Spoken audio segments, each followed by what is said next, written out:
Hey guys, tonight we're stepping into a story you think you know. Mary Ingalls, the golden-haired eldest daughter from Little House on the Prairie, the girl who went blind from scarlet fever and broke America's heart. Drop your city and local time in the comments. I want to know who else is here, cozy and warm, about to discover that everything you learned about Mary Ingalls was a lie. Now settle in, dim the lights, feel the comfort around you. Because you're about to learn that one of America's most beloved stories was built on a medical falsehood that lasted over a century.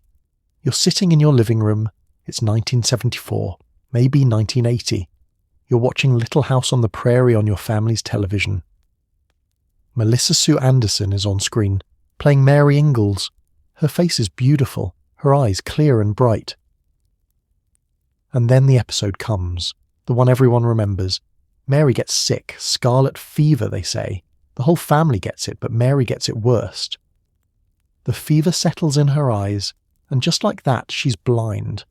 Gone is her sight, her future, her dreams. The TV show makes you cry, the books make you cry harder. Laura Ingalls. Wilder wrote it herself in By the Shores of Silver Lake. Mary and Carrie and baby Grace and Ma had all had scarlet fever. Far worst of all, the fever had settled in Mary's eyes, and Mary was blind. Settled in her eyes, like some kind of poison. Like fever was a living thing that could choose where to strike.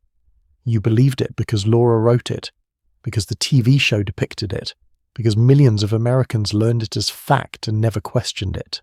Here's the problem. The kind of problem that makes medical historians lose sleep and dedicated fans question everything.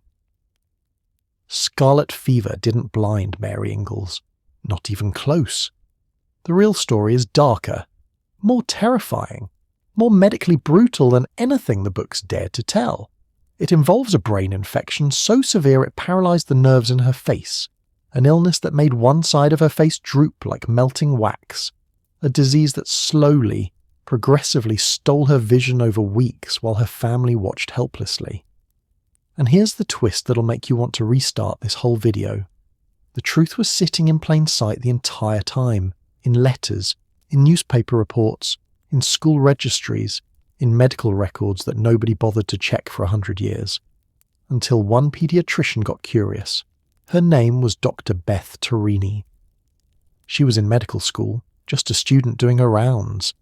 And one day, during a pediatrics rotation, she mentioned to her supervisor, casually, that scarlet fever causes blindness. You know, like it did to Mary Ingalls. Her supervisor stopped, looked at her, and said, "I don't think so." 3 words, "I don't think so." And Dr. Tarini couldn't let it go, because she'd grown up with those books, those stories. Mary Ingalls was as real to her as history itself. The scarlet fever narrative was gospel, except it wasn't. It took her 10 years. 10 years of research, of digging through archives, of analysing 19th century medical records and newspaper accounts and school registries. 10 years of being that person everyone thinks is obsessed with something small. And in 2013, she published her findings in the medical journal Pediatrics. The conclusion was clear, backed by evidence so overwhelming it couldn't be ignored. Mary Ingalls went blind from viral meningoencephalitis, an infection of the brain and spinal cord. Not scarlet fever, never scarlet fever. The story you learned was wrong. The TV show was wrong. Even Laura Ingalls Wilder's own books were wrong.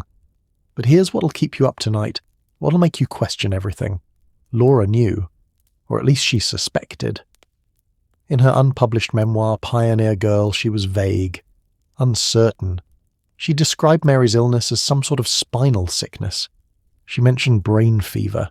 She mentioned strokes. She never said scarlet fever. That change happened later, during publishing.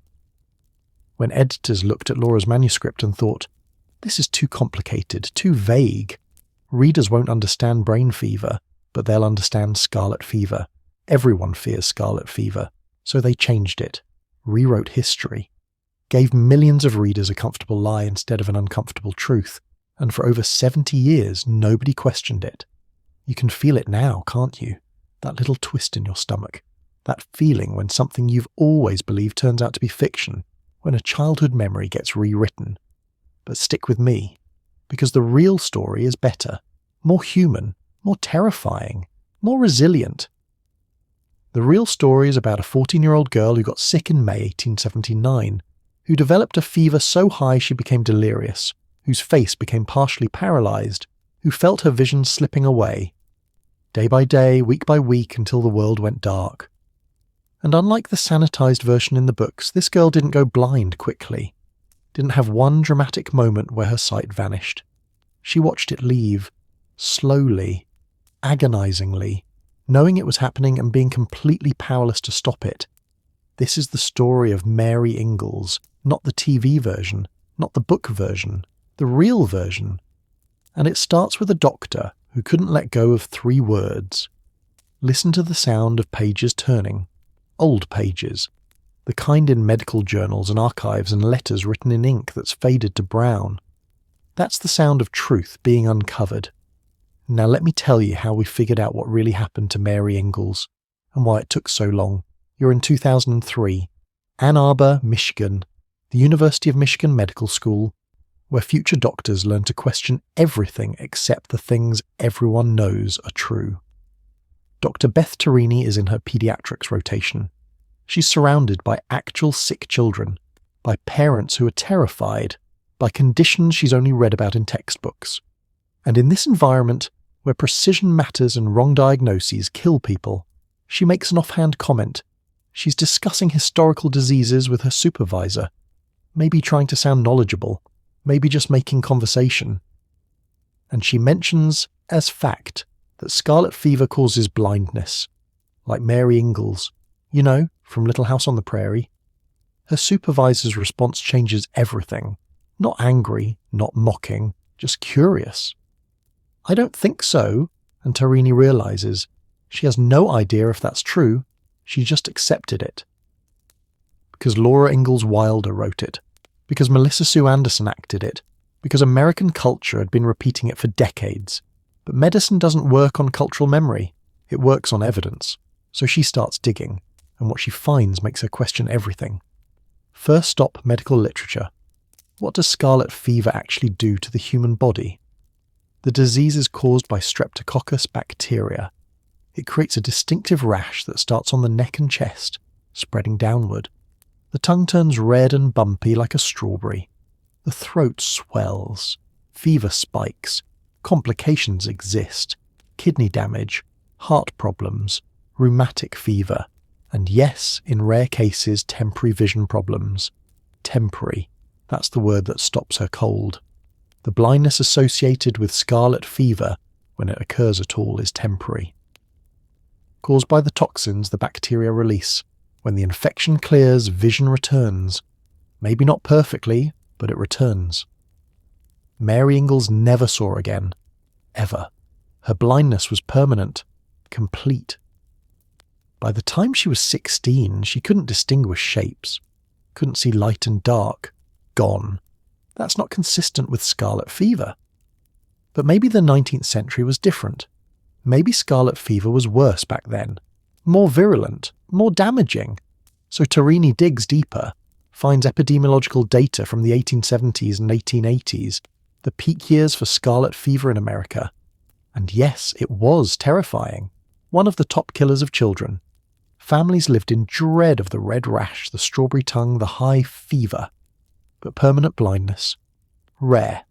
Extraordinarily rare. So rare that when it occurred, it was documented as remarkable. As unusual. If Mary Ingalls had gone permanently blind from scarlet fever, she would have been a medical anomaly, a case worth studying, worth publishing. Instead, she was one of thousands of blind students in schools for the blind across America. Nothing special, nothing unusual, which means her blindness probably wasn't from scarlet fever. Listen to the scratch of pencil on paper, Tarini making notes, circling inconsistencies, drawing connections. This is what medical detective work sounds like. So if not scarlet fever, then what? Tarini assembles a research team. Sarah Alexson, a medical student, becomes the lead investigator. They divide the work. Alexson will track down primary sources, original documents, things written at the time Mary actually got sick, not decades later when memory had faded and stories had been polished. They start with the books By the Shores of Silver Lake, published in 1939, 60 years after Mary went blind.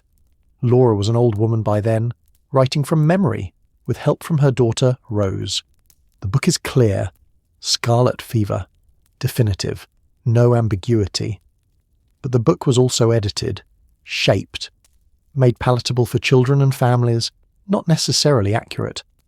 So they find Laura's unpublished memoir, Pioneer Girl, the raw, unedited version of her life, written before publishers got their hands on it, before the story was cleaned up for mass consumption.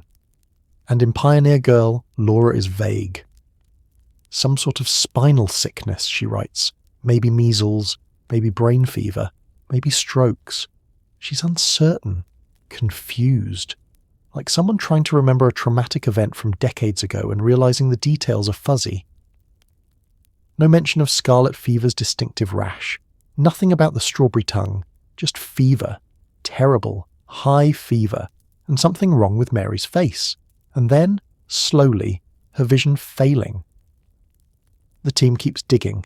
They find a letter Laura wrote to her daughter Rose in 1937, just 2 years before By the Shores of Silver Lake was published. In this letter, Laura is more specific. She writes, Mary had spinal meningitis, some sort of spinal sickness. I'm not sure if the doctor named it. We learned later when Pa took her from De Smet, South Dakota to Chicago, Illinois, to a specialist that the nerves of her eyes were paralyzed and there was no hope. Spinal meningitis. Paralyzed optic nerves, no hope. That's not scarlet fever. That's something else entirely. Feel the weight of that discovery. The way truth can sit hidden in a letter for 76 years. The way nobody thought to look until someone asked a simple question. But letters can be misremembered. People's memories are fallible. So the team looks for contemporaneous accounts. Things written when Mary actually got sick in 1879. They find newspaper reports from De Smet and surrounding areas. Small frontier newspapers that reported local news, including when prominent citizens' daughters got sick. The Curry Pioneer, May 8, 1879. Miss Mary Ingalls, daughter of C.P. Ingalls of this place, has been quite ill for some time but is thought to be slowly recovering. That's it. No mention of scarlet fever, no mention of a rash. Just quite ill. They find another report describing Mary's illness as causing severe headaches, and noting that it was feared that hemorrhage of the brain had set in, and one side of her face became partially paralyzed. Partially paralyzed face, severe headaches, feared brain hemorrhage, that's neurological, that's brain involvement, that's serious, and still no mention of the characteristic scarlet fever rash. Then they hit gold, the Iowa College for the Blind Registry. When Mary enrolled in 1881, the school kept meticulous records, including cause of blindness. The entry for Mary Ingalls lists her blindness as caused by brain fever. Brain fever, the 19th century term for inflammation of the brain, for what we now call meningoencephalitis. Suddenly everything clicks into place. Laura's vague references to spinal sickness, the newspaper reports of facial paralysis and severe headaches, the school registry saying brain fever, the Chicago specialist telling the family the optic nerves were paralyzed.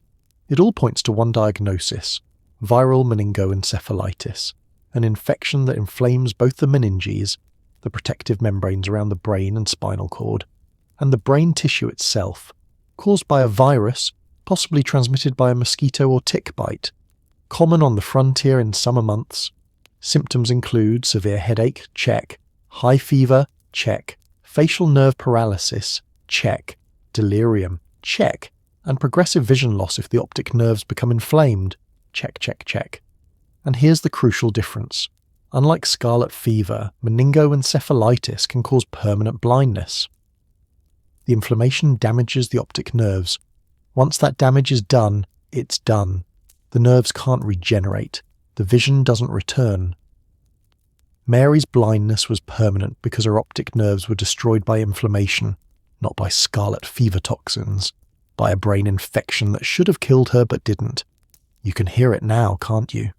The sound of a mystery solving itself. Pieces clicking together after being scattered for over 100 years. In February 2013, the team publishes their findings in Pediatrics. The conclusion is clear. Meningoencephalitis could explain Mary's symptoms, including the inflammation of the facial nerve that left the side of her face temporarily paralysed, and it could also lead to inflammation of the optic nerve that would result in a slow and progressive loss of sight. The medical community responds. Some skeptics remain, pointing out that you can't diagnose someone who's been dead for 85 years with absolute certainty. True enough. But the evidence is overwhelming. Dr. Buddy Creech from Vanderbilt.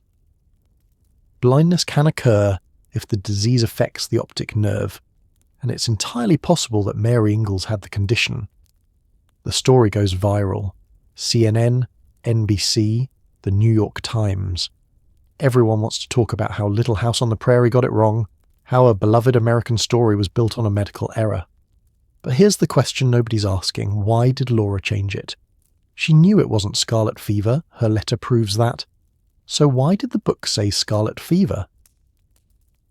The answer is simpler than you'd think, and more human, and it tells us something important about how stories work versus how truth works. But that's the next part of this story, the part about editors and publishers and how 19th century diseases become 20th century plot devices.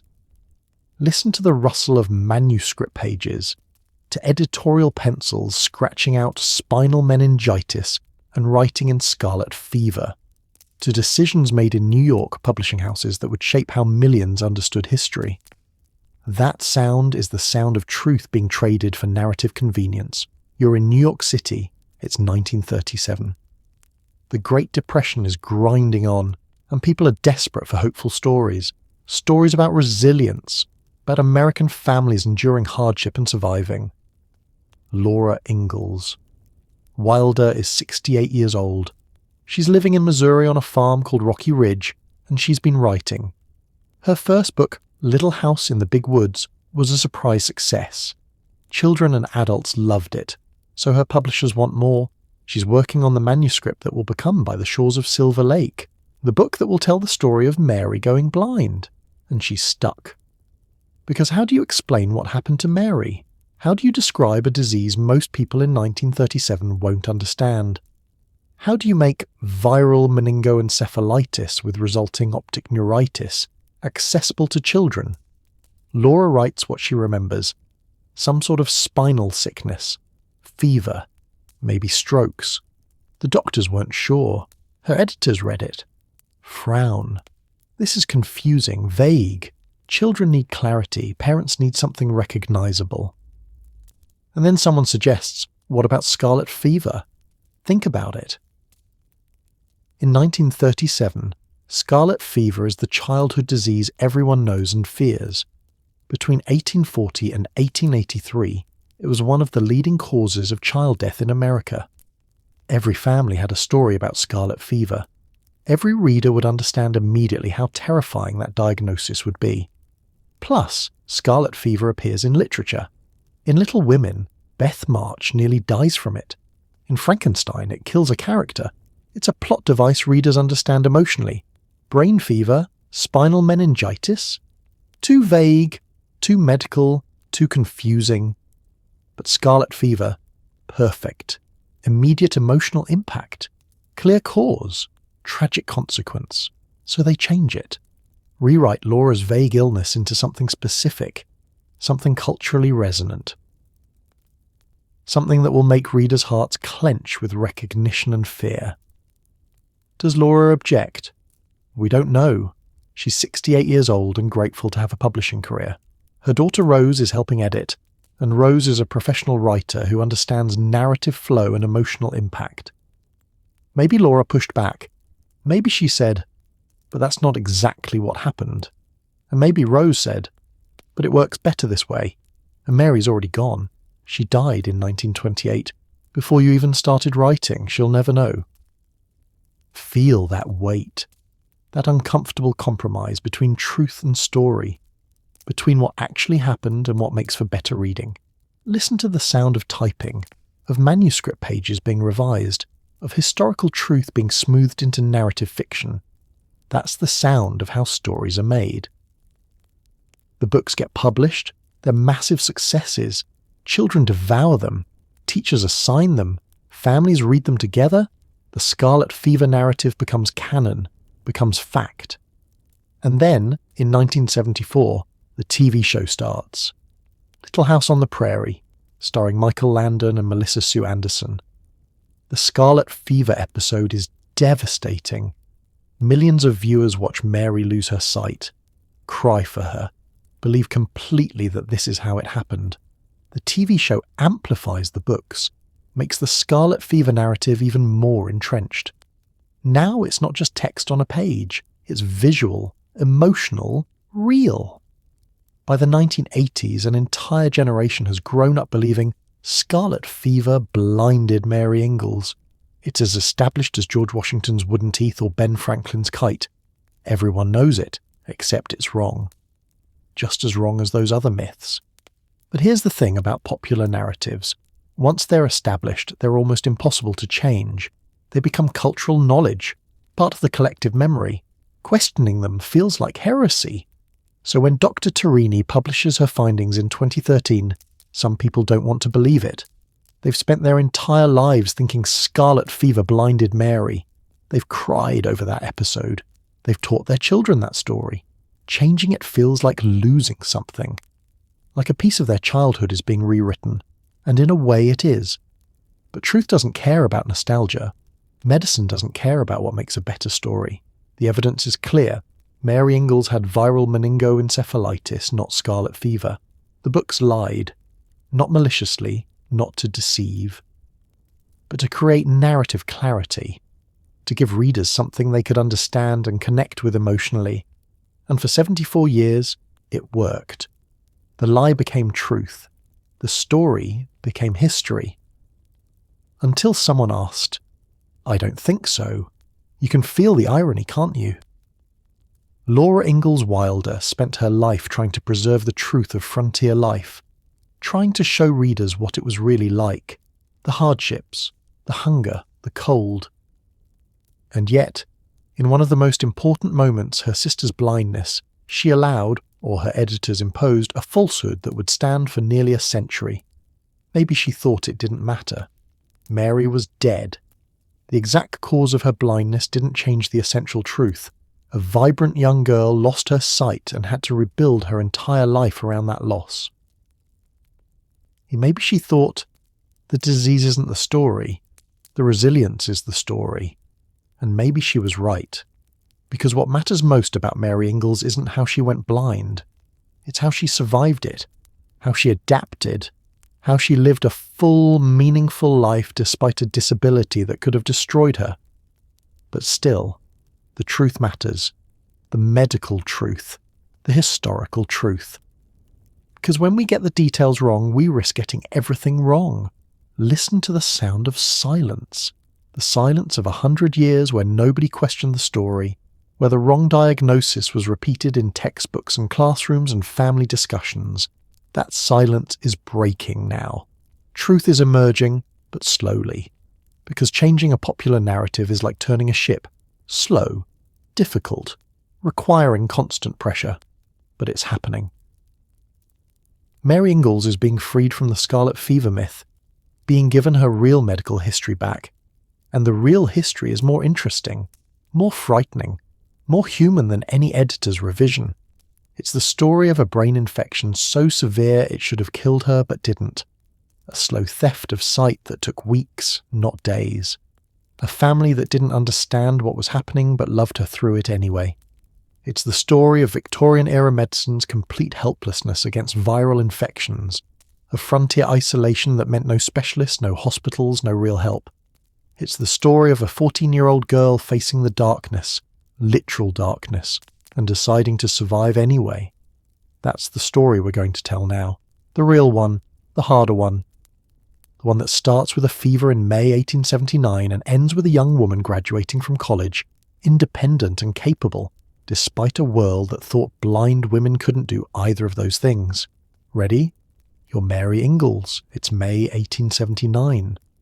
You're 14 years old, and your head feels like someone is driving railroad spikes through your skull from the inside out. This isn't a normal headache. You've had headaches before. Everyone has. The dull throb after too much sun. The pressure behind your eyes when you've been reading by candlelight too long. Those pass. Those are manageable. This is different. This is pain that makes you want to claw your own skull open just to let the pressure out. You're in Walnut Grove, Minnesota. Your family's house is small but comfortable. Outside, spring is doing what spring does. Birds singing, grass growing, that optimistic warmth that makes everyone forget how brutal winter was. Inside, you're lying in bed, trying not to move because movement makes the pain worse. Your mother stands in the doorway, Carolyn Ingalls, solid and practical and deeply worried. She's seen sick children before, buried one in fact. Little Freddie, your baby brother, dead at 9 months. So when Ma looks worried, it's not performative, it's real. Mary, honey, can you sit up? Try to drink some water. You try. God, you try. But sitting up makes the room spin, makes the pain spike so sharp you gasp. You lie back down, careful, slow, like you're made of glass that might shatter. It's just a headache, Ma, you whisper, because you're 14 and you still believe that minimizing pain will make it hurt less. Spoiler, it won't. Your sister Laura is watching from the corner. She's 12, all sharp eyes and sharper instincts. She knows something's wrong. You can see it in her face, that calculating expression she gets when she's trying to solve a problem. Right now, the problem is you. Should we get the doctor? Laura asks. Ma hesitates. Doctors cost money. Money your family doesn't have in abundance. But she nods. I'll send Pa. Feel that weight. The weight of being sick in 1879 when send for the doctor isn't automatic. When you have to weigh the cost of medical care against the cost of groceries. When hesitation can mean death. The fever starts that night. Not a gentle warmth. A furnace. Your body temperature spikes so high you start seeing things that aren't there. Shadows that move wrong. Voices that don't match faces. Your brain. Cooking inside your skull, creating hallucinations because that's what brains do when they overheat. You're vaguely aware of cold cloths being pressed to your forehead. Of hands. Ma's hands. Gentle and desperate, trying to cool you down. Of voices talking in worried whispers just outside the door. The doctor comes the next day. His name doesn't matter. What matters is what he doesn't know, which is everything important. He examines you, looks in your eyes, feels your forehead, asks questions you barely have the strength to answer. And then he makes his diagnosis with the confidence of a man who has no idea what he's looking at. Probably measles, he says, or maybe scarlet fever. Hard to say at this stage. Keep her cool. Keep her hydrated. We'll see how it progresses. Measles or scarlet fever. 2 diseases he understands. 2 diseases that fit the pattern of what he's been trained to recognize. Never mind that you had measles 2 years ago. Never mind that there's no rash, the hallmark, the defining characteristic of scarlet fever. He's a frontier doctor doing his best with limited knowledge and even more limited resources. He's not incompetent. He's just working in 1879, when medical science knows approximately nothing about viruses and brain inflammation and optic nerve damage. So he leaves, takes his fee, tells your family to watch and wait, and you lie in that bed, fever burning, head splitting, while something terrible happens inside your skull. Listen to the sound of a wet cloth being wrung out, of water dripping back into a basin. That's the sound of frontier medicine. That's the sound of everything your family can do for you, which is nothing. Which has always been nothing when it comes to viral infections, but you don't know that yet. Right now you're just hot and hurting and hoping this passes. It won't. 3 days into the fever, something new happens. Something that makes Ma cry and Pa go silent in that scary way men do when they're terrified but can't show it. The left side of your face stops working. Not dramatically, not like a switch flipped. Gradually, over the course of a morning, the muscles on the left side of your face just quit. Your mouth droops. Your left eye won't close properly. When you try to smile, which you don't, because what's there to smile about? Only the right side of your face responds. You touch your face, confused. The skin feels numb, dead, like it belongs to someone else. Ma? Your voice comes out slurred. Because half your mouth isn't moving, speech becomes harder. Every word an effort. Ma, what's happening to me? Caroline Ingalls is a strong woman, a frontier woman. She's endured poverty and loss and hardship that would break most modern people. But watching her firstborn daughter's face partially paralysed breaks something in her. She doesn't cry in front of you. She saves that for later when she thinks you're asleep. But you see the fear in her eyes, the helplessness. It's okay, sweetheart. It's going to be okay. The lie every parent tells when they have no idea if it's true. Pa rides for the doctor again. This time he rides hard, fast, desperate. Because facial paralysis in a child with a high fever means something bad. Something maybe fatal. The doctor returns, examines you again, frowns, consults his mental catalogue of diseases and their presentations, and comes up with, might be a stroke, brain hemorrhage possibly, or an inflammation of the facial nerve. Hard to say. Hard to say. The refrain of 1879 medicine. We don't know, can't know, lack the tools and knowledge to know. The local newspaper will later report that it was feared that hemorrhage of the brain had set in. Hemorrhage, bleeding inside the skull, a death sentence, usually, for frontier children. But you don't die. Not then. Not from the fever or the facial paralysis or whatever is happening inside your head. You survive, because you're Mary Ingalls and you're tougher than you know. But something else is dying, something you won't notice for a few more weeks. Your vision.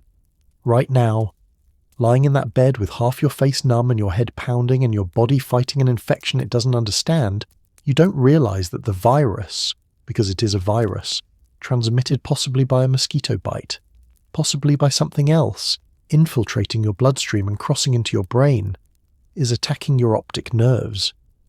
The inflammation spreading along the protective sheaths of your brain is finding new targets.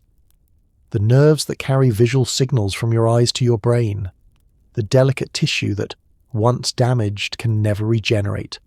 The virus is stealing your sight, day by day, cell by cell, and nobody knows. Not you, not your family, not the doctor. All you know is, you hurt, you're scared, and something is very, very wrong. You're still Mary Ingalls. It's been 2 weeks since the fever started. The fever has broken. That's the good news. You're no longer delirious, no longer seeing shadow people in the corners of the room. The bad news is longer, more complicated, more devastating than anything a 14-year-old should have to process. The facial paralysis is improving. Slowly, your left side is waking up bit by bit. You can smile again, sort of. Can eat without food dribbling out the side of your mouth. Small victories that feel enormous when you're recovering from something terrifying. But there's something else. Something you've been noticing but haven't mentioned yet because saying it out loud makes it real. Things look fuzzy, blurry, like you're seeing the world through dirty glass. At first you think it's temporary, a side effect of the fever maybe, or just fatigue. Your body has been through hell. Of course your eyes are tired. You squint more, hold books closer, tilt your head to catch better light. All the little adjustments people make when their vision starts to fail, and they're in denial about it. Laura notices. Of course she does. Laura notices everything. Mary, are you okay? You keep squinting. I'm fine, you say automatically, because admitting you're not fine means facing something you're not ready to face. But you're not fine, and it's getting worse. By week 3 you can't read anymore. The letters on the page swim and blur. No amount of squinting or adjusting helps. The words you've loved your whole life, books were your escape, your joy, your comfort, are disappearing. You try to hide it. Try to pretend you're just tired when Ma asks you to read a recipe. Try to laugh it off when Laura catches you walking into furniture you should have seen, but you can't hide it forever, especially not from Ma. Mary, her voice is gentle but firm, the voice that means she wants the truth. Your eyes, tell me what's happening, and you break, because you're 14 and scared and the world is literally disappearing in front of you and you don't understand why. I can't see properly, you whisper. Everything's blurry, getting worse. Ma, I'm scared. That's when the real panic starts. When your family realizes this isn't just fever recovery. This is something else, something permanent. Pa takes you to a specialist, not the frontier doctor who saw you during the fever, a real specialist. Dr. Jacob Welcome from Sleepy Eye, Minnesota. He has equipment, experience. Education beyond basic frontier medicine. He dilates your pupils, drops that sting and burn and make the world even blurrier, shines lights in your eyes, looks through some kind of instrument directly at your retinas, and what he sees makes him go very quiet. The nerves, he says finally, the optic nerves, they're dying. Dying. That's the word he uses. Not damaged, not inflamed, dying. Can you fix it? Pa asks. Charles Ingalls, the man who always fixes things, always finds a way.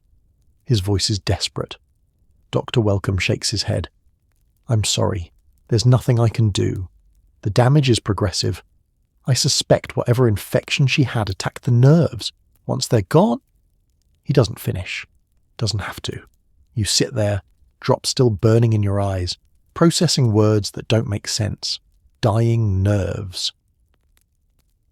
Progressive damage, nothing to be done. How long? Ma asks. Her voice is steady, but you can hear the tears underneath. Impossible to say. Weeks, maybe months, but the trajectory is clear. I'm sorry. Feel that moment, that absolute helplessness. Medicine in 1879 can set bones and stitch wounds and maybe, if you're lucky, cure some infections. But brain damage, nerve death, they might as well be trying to lasso the moon. You're going to go blind, completely, permanently blind, and there's nothing anyone can do to stop it.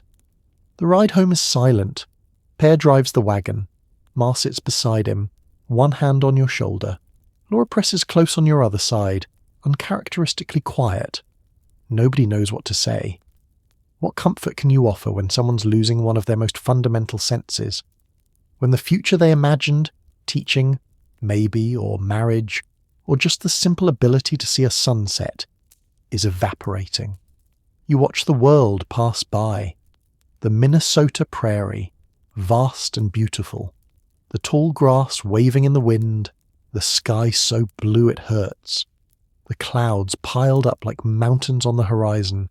You memorize it all, desperately, frantically, trying to burn every detail into your memory because soon, how soon, nobody knows, these things will exist only in your mind. The trees, the birds, your family's faces, Laura's sharp grin, Ma's gentle smile, Pa's eyes, always kind, now full of sorrow. You try to memorize your own face in the small mirror at home. Blue eyes. Very blue, Laura always says. Fair hair. The face you've seen every day for 14 years and took completely for granted because why wouldn't you? Why would you ever think you'd lose the ability to see yourself? But you are losing it. Day by day the world gets dimmer, blurrier, more distant. By June you can barely distinguish shapes. Faces become flesh-coloured blurs. Objects lose definition. The world becomes impressionistic. Colours and light and movement, but no detail. You start bumping into things. Not badly, not yet. But enough that Ma rearranges the furniture to give you clear paths. Enough that Laura starts announcing her presence when she enters a room because you can no longer see her clearly enough to recognise her. The pity is the worst part. The way people lower their voices when they talk about you. The way they phrase things carefully, like you're breakable. The way everyone suddenly treats you differently, like blindness is contagious or like you've somehow become less than you were. You're still Mary, still smart, still capable, still the same person you were 3 months ago, but now you're that poor blind girl. Now you're someone to be whispered about and pitied and treated like a tragedy. You hate it. But you're also terrified. Because what's your future now? What does a blind girl do on the frontier? How do you survive when you can't see? Those questions don't have good answers in 1879. Blind people are dependent, pitied, relegated to making simple crafts if they're lucky. You've seen them, the blind beggars in towns, sitting with cups, hoping for charity. Is that your future? Dependence, charity, a burden on your family forever? You lie in bed at night, the world now almost completely dark. Just vague shapes and shadows, and you wonder if it would have been better to die from the fever. At least that would have been quick, final, not this slow torture of watching everything slip away. But you don't say that out loud, because Ma is trying so hard to be strong, and Pa's working extra hours to save money for something, some solution that might not exist. And Laura is your constant companion now. She describes things for you, reads to you, guides you when you walk. She's become your eyes, and you love her for it and resent her for it in equal measure. Because you don't want to need her, don't want to need anyone. You want to be Mary Ingalls' eldest daughter, capable and independent. Not Mary Ingalls, the blind girl who needs help with everything. But wanting doesn't change reality, and reality is brutal. By July, your world is darkness, complete darkness. The last thing you see clearly is a sunset, late June. Laura describes the colours, orange and pink and purple, and you can see just enough light and colour to make out the general shape of it. And then it's gone. The light fades, the world goes black, and you're blind. 14 years old, blind, scared, angry, grieving for a life you thought you'd have. Welcome to the rest of your existence, Mary Ingalls. Hope you're ready. Spoiler, nobody's ever ready. You're not Mary anymore. You're back in the present, 2025, with the knowledge of what actually happened inside Mary Ingalls' brain in May 1879. And that knowledge is terrifying. More terrifying in some ways than what Mary experienced, because now we understand exactly what went wrong. Viral meningoencephalitis. Say it slowly. Meningoencephalitis. Inflammation of both the menings, those protective membranes wrapping around your brain and spinal cord, and the brain tissue itself. Here's what happened to Mary, step by step, cell by cell, in a process that was completely invisible to everyone in 1879. A virus entered her bloodstream, probably from a mosquito bite, maybe a tick, some tiny vector carrying viral particles that meant nothing to Mary until they found their way across the blood-brain barrier. That barrier, by the way, is your body's defense system. It's supposed to keep bad things out of your brain. But viruses are sneaky. They evolve specifically to breach barriers, and this one succeeded. Once inside, the virus began replicating, using Mary's own cells as factories to produce more viral particles. Those particles spread through the cerebrospinal fluid, invaded the meninges, caused them to swell. That swelling, that's what caused the headaches. Imagine your brain wrapped in tissue that's suddenly inflamed, pressing inward. That's not a normal headache. That's your skull becoming a pressure cooker with nowhere for the pressure to go. The fever was Mary's immune system fighting back, cranking up her body temperature to try to kill the virus. It's a blunt instrument. Fever. Effective against some infections, useless against others. In Mary's case, it wasn't enough. The facial paralysis happened when the inflammation spread to the facial nerve, the 7th cranial nerve to be specific. It controls all the muscles on one side of your face. When it gets inflamed, those muscles stop working. Simple as that. Most people recover from facial nerve inflammation. Mary did mostly, but that was just a symptom, a warning sign that something much worse was happening deeper in her brain. The virus was attacking her optic nerves, both of them. The 2nd cranial nerves, carrying visual information from eyes to brain. About 1 million nerve fibers per eye, each one a delicate strand transmitting signals. The inflammation damaged those fibers, not all at once, gradually, like a cable fraying strand by strand. At first, The signal still gets through, just weaker, fuzzier. But as more fibres die, the signal fails. And here's the devastating part. Nerve cells in the central nervous system don't regenerate. Once they're dead forever. So as Mary watched her vision blur and fade, what was actually happening was nerve death. Permanent, irreversible nerve death. Her eyes were fine. The problem was the connection between eyes and brain, and once that connection was severed, no amount of wishing or praying or frontier medicine could restore it. The doctors in 1879 had no way of knowing this. They couldn't see inside her skull, couldn't measure inflammation or nerve damage, couldn't diagnose viral versus bacterial infections. All they could do was watch and guess and hope. When Dr. Wellcome said the nerves were dying, he was actually correct. He could see it through his ophthalmoscope. The optic disc where the nerve enters the eye probably looked pale, atrophied. But he had no idea why.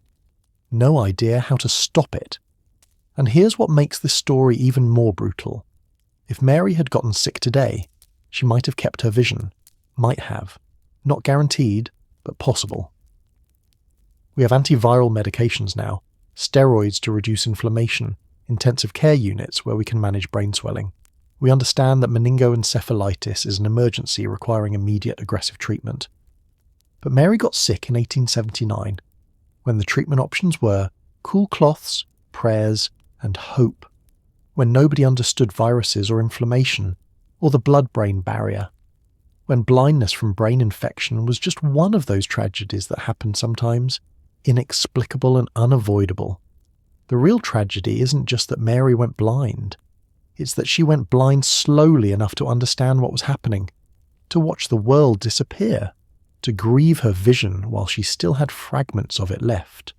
Fast blindness, sudden, complete, is traumatic, but slow blindness. Watching yourself lose something precious over weeks and months, knowing it's happening and being powerless to stop it, that's a special kind of psychological torture. And Mary was 14. 14. An age when your sense of self is still forming, when your future is supposed to be opening up, not closing down, when you should be worrying about normal teenage things, not whether you'll ever see again. The virus took her vision, but it took more than that. It took the future she imagined, the independence she assumed, the certainty that her body would work the way bodies are supposed to work, and nobody could explain to her why. Because nobody knew. The word virus wouldn't enter common medical vocabulary for decades.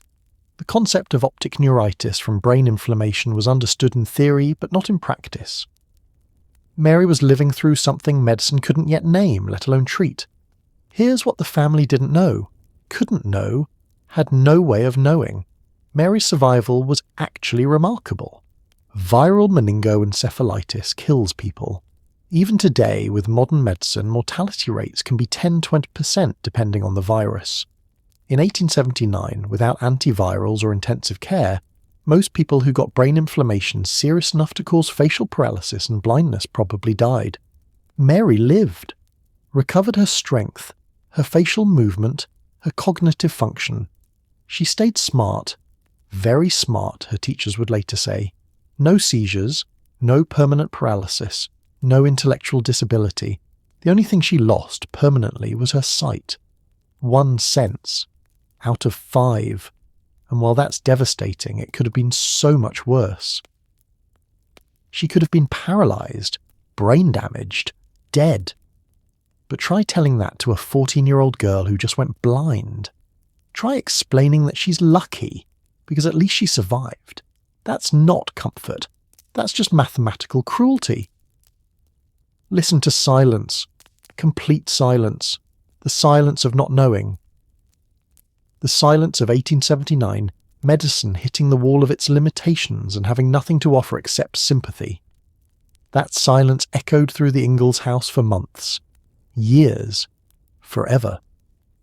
Because even after Mary accepted her blindness, even after she adapted and learned and eventually thrived, there was always that question underneath.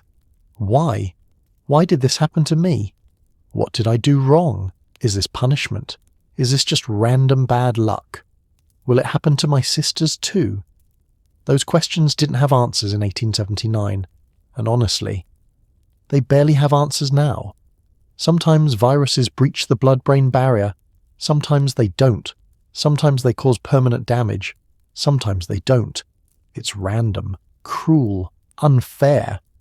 The universe doesn't care about fair. Disease doesn't care about deservingness. Mary Ingalls was a good kid from a loving family, and she went blind anyway.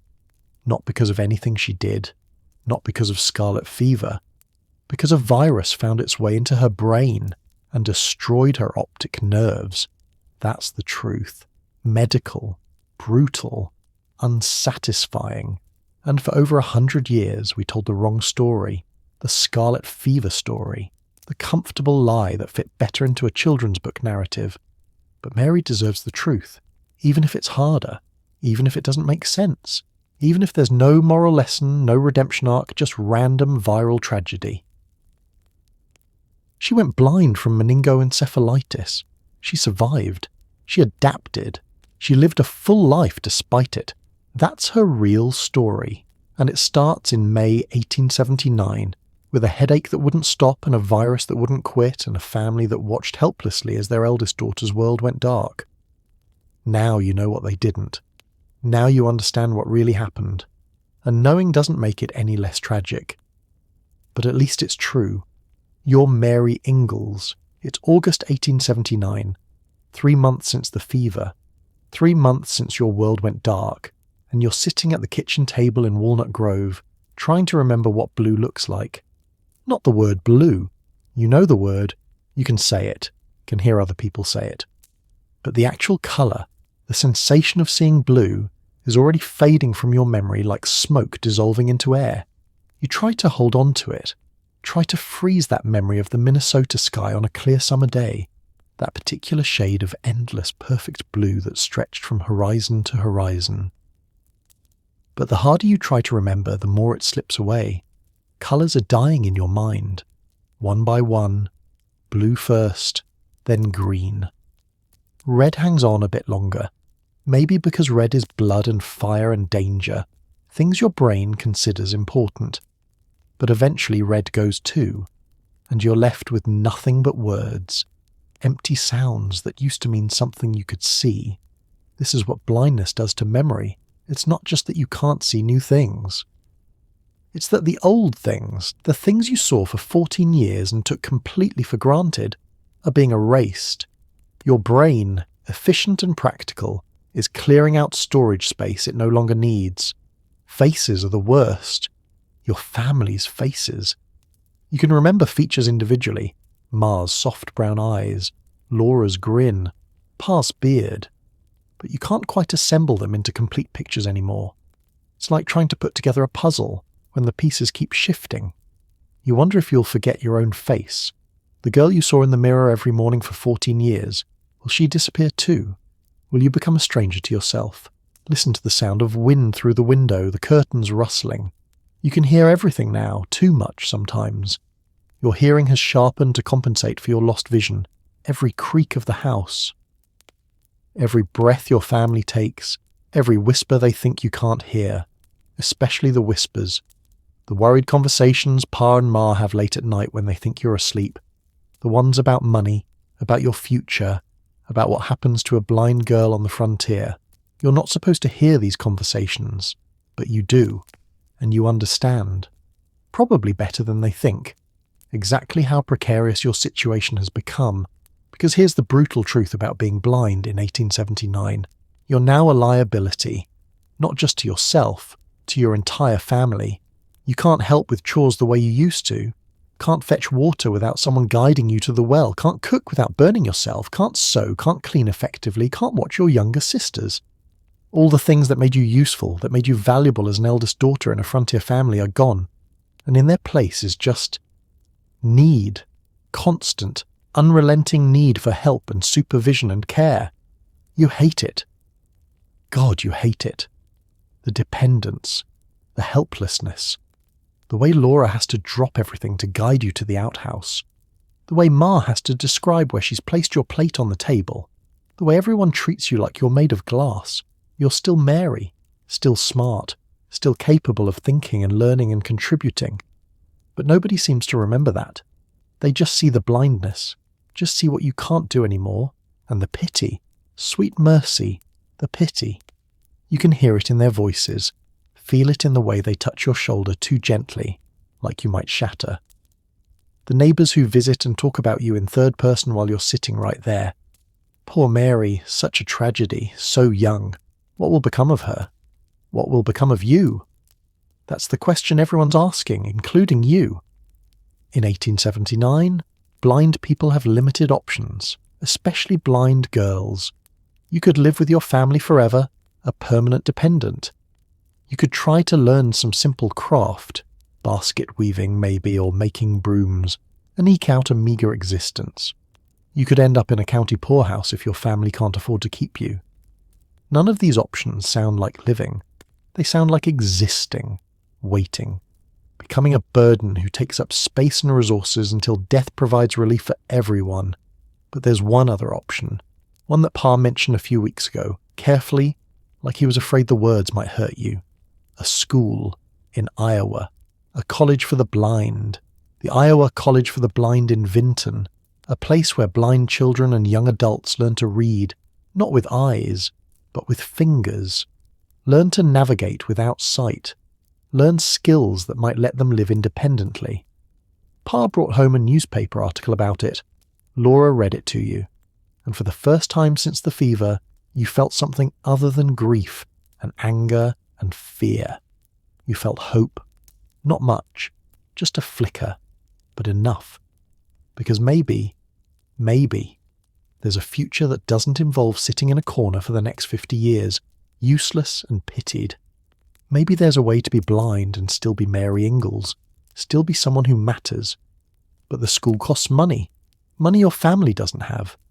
Pa's working every job he can find. Ma's stretching every penny. But a specialised school, tuition, room and board, it might as well cost $1 million. So you sit at the table, learning to navigate the house by memory and sound, counting steps from your bed to the door, 12 steps, door to the kitchen table, 15 steps, table to the back door, 8 steps. Your world has become measurements, distances, textures under your fingertips, the smell of different rooms, the feel of floorboards under your bare feet.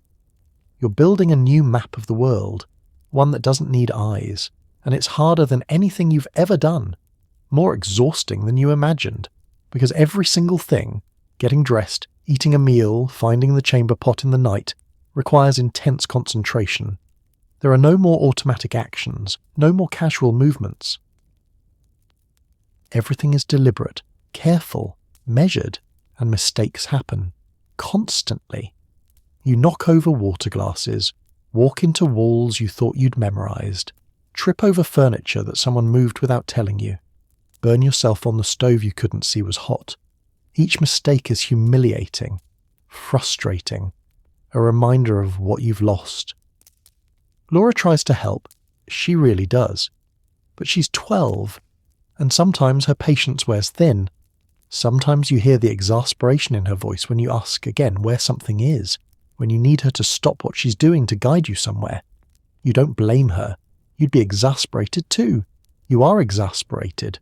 With yourself, with the situation, with the unfairness of a universe that would take your sight at 14, right when your life was supposed to be beginning. But complaining doesn't help. Crying doesn't help. You tried both, extensively in the first weeks, and all it did was make everyone more worried and more careful around you. So now you're trying something different. You're trying to be brave, to be strong, to pretend this is manageable even when it feels impossible. You're trying to be the Mary everyone needs you to be. Even though you're not sure who that Mary is anymore, you're still Mary Ingalls.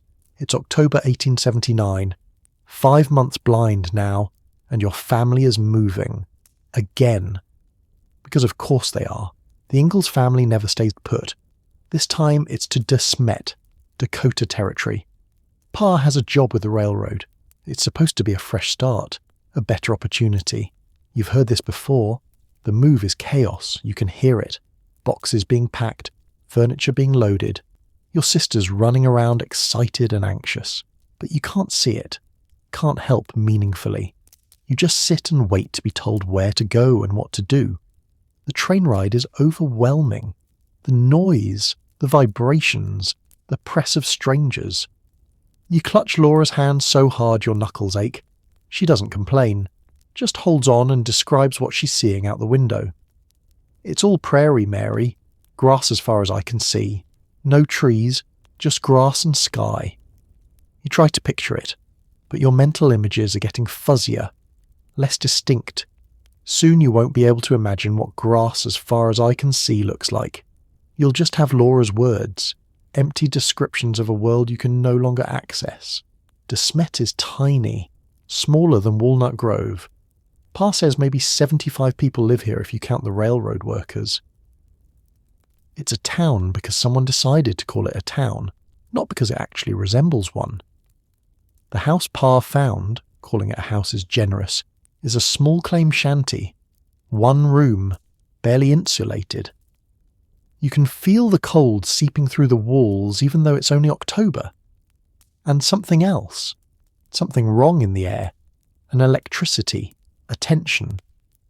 Like the weather itself is holding its breath. Waiting. Pa noticed it too. You heard him tell Ma about a muskrat house he saw. Built thick. Abnormally thick. He said the old trappers claim animals know when a hard winter is coming. They build accordingly. Then an old native man came through town. You didn't see him, obviously, but you heard about it from Laura. He warned that this winter would be severe. 7 months of blizzards, he said. The railroad would be buried. No supplies would get through. 7 months. October through April. That's not winter. That's apocalypse. Some families left after the warning. Packed up and headed east before the weather turned. Pa considered it.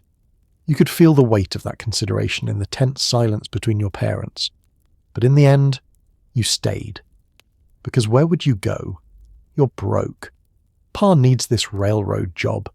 And the Ingalls family doesn't have a pattern of making safe, sensible choices. You have a pattern of hoping things will work out despite evidence to the contrary. Listen to the wind. It's picking up, growing colder, more aggressive, like it's testing the walls, looking for weaknesses. The first blizzard hits on October 15th. You're inside when it strikes. The temperature drops so fast you can feel it even through the walls. And then the wind. Not howling, screaming, a sound you've never heard before. Like the prairie itself is dying and taking everyone with it. The snow doesn't fall, it flies, horizontal. You can hear it pelting the building like handfuls of sand thrown against wood. Laura describes it to you. It's white, Mary, all white.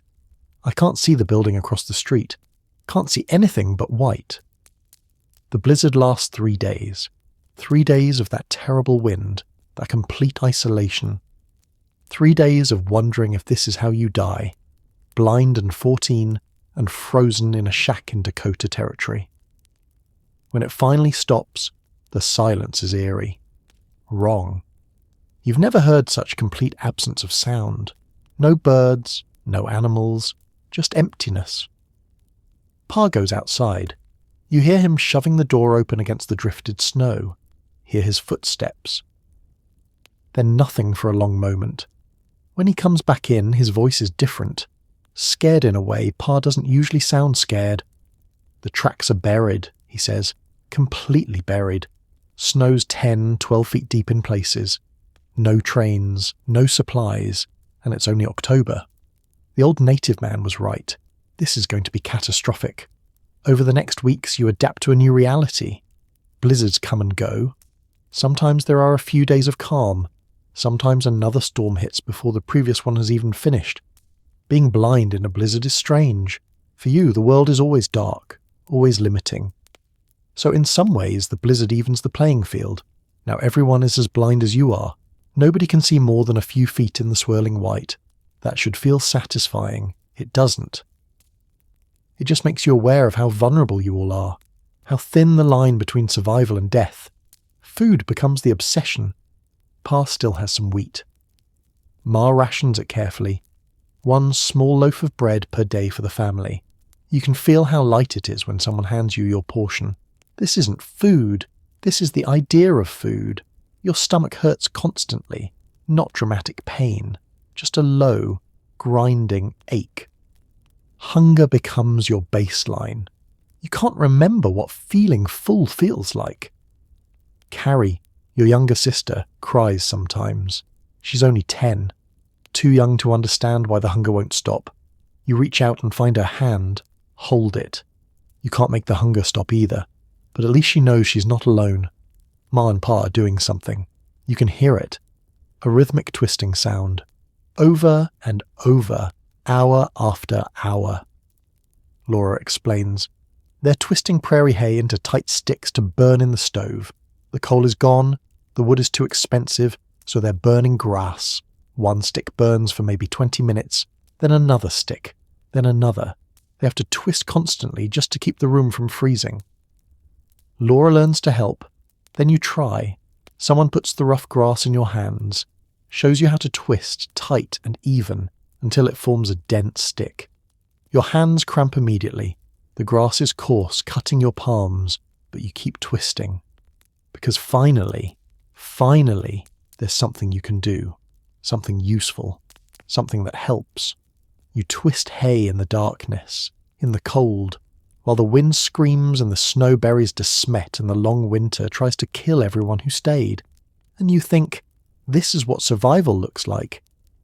Not heroic, not noble, just desperate and exhausting and endless. But you're still here, still twisting hay, still breathing, still Mary Ingalls, still surviving. You're Mary Ingalls. It's February 1880, the middle of the long winter that won't end, and you're learning something important. Blindness is a skill, not something that happens to you, something you have to actively learn. Like reading or riding a horse or any other thing humans aren't born knowing how to do. Nobody told you this. The doctor certainly didn't mention it. He just said your optic nerves were dying and there was nothing to be done. He didn't say, you're going to have to completely rebuild how you interact with the world, and it's going to take years and you'll never stop learning. But that's the truth. Blindness is work. Constant, exhausting work. You're learning to navigate by sound. Footsteps echo differently in different rooms. You can identify who's walking by the weight and rhythm of their steps. Pa walks heavy, purposeful. Ma moves lighter, quicker. Laura has a bouncing gait. Carrie shuffles. Grace the baby toddles with irregular thumps. You know where you are in the house by how sound behaves. The kitchen has a hollow quality. Sounds bounce off the stove and table. The sleeping area is softer, absorbed by quilts and mattresses. Near the door you can hear wind seeping through cracks. You're building a map, not visual, acoustic, three-dimensional, detailed. It lives in your mind, updated constantly as you move through space. Your hands are learning too. Everything has a texture, wood grain, fabric weave. The difference between an empty cup and a full one by weight. The difference between water and milk by how they move when you tilt the container. You're learning to eat without seeing. At first, every meal was humiliating. Food falling off your fork, missing your mouth, knocking over glasses. But slowly, painfully, you're getting better. You memorize where things are placed on your plate. Bread at 9 o'clock, potatoes at 12 o'clock, meat when there is meat, which is never now, at 3 o'clock. You eat methodically, quadrant by quadrant. Touch becomes your primary sense. Your fingertips are more sensitive now. You can feel the weave of fabric and identify which dress is which. Can feel the difference between wheat kernels and the coarse ground flour Laura makes in the coffee mill. That grinding. You hear it for hours each day, Laura turning the handle of the coffee mill, crushing wheat kernels into flour, one painful rotation at a time. The sound has become the soundtrack of the long winter. Grinding wheat, twisting hay, wind howling, over and over, forever. You help grind sometimes. Someone positions the mill in front of you, guides your hand to the handle. You turn and turn and turn. Your shoulder aches. Your hand cramps. But you keep going because this is your contribution. This is how you prove you're not just a burden. Listen to the rhythm of survival, the twist of hay, the grind of wheat, the measured breathing of your family trying to conserve energy.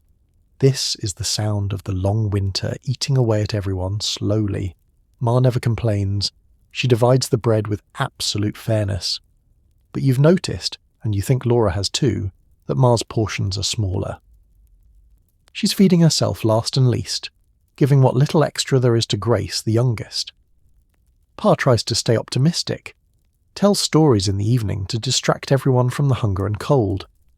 His voice is weaker now, thinner, but still there, still trying to hold the family together through sheer force of will and storytelling. You memorize his stories, memorize his voice telling them, because voices, like faces, might fade from memory, and you want to hold on to this. Your father's voice in the darkness refusing to let his family despair. One day, maybe February, maybe March, time has become meaningless. Something changes. You hear urgent whispers, excitement, fear, something about wheat, about boys who went to find wheat, about a rumour of a settler south of town who might have grain to sell. The whispers resolve into a story. 2 young men, Almanzo Wilder and Cap Garland, rode 20 miles through blizzard country to find a homesteader with seed wheat. They made it, bought the wheat, brought it back to De Smet. It's not much, not enough to end the hunger, but it's something. It's hope measured in bushels. You get your portion of the new wheat. Someone places it in your hand. It feels the same as the old wheat, tastes the same when it's ground and baked. But somehow it's different, because it represents something beyond survival. It represents the possibility of making it through, of spring coming eventually, of living. The blizzards continue through March, through April, just like the old native man predicted. 7 months of hell, 7 months of cold and hunger and darkness. But you survive it. Your whole family survives it. Thin, exhausted, changed in ways you're only beginning to understand, but alive. When spring finally comes, when the temperatures rise and the snow starts melting, and the first train gets through with supplies, it feels like resurrection, like being born into a new world. You can't see the spring, can't see the snow melting or the grass greening or the sky clearing, but you can feel it. The warmth on your face, the sound of water running, the smell of earth thawing, the excited voices of people who genuinely didn't know if they'd survive the winter.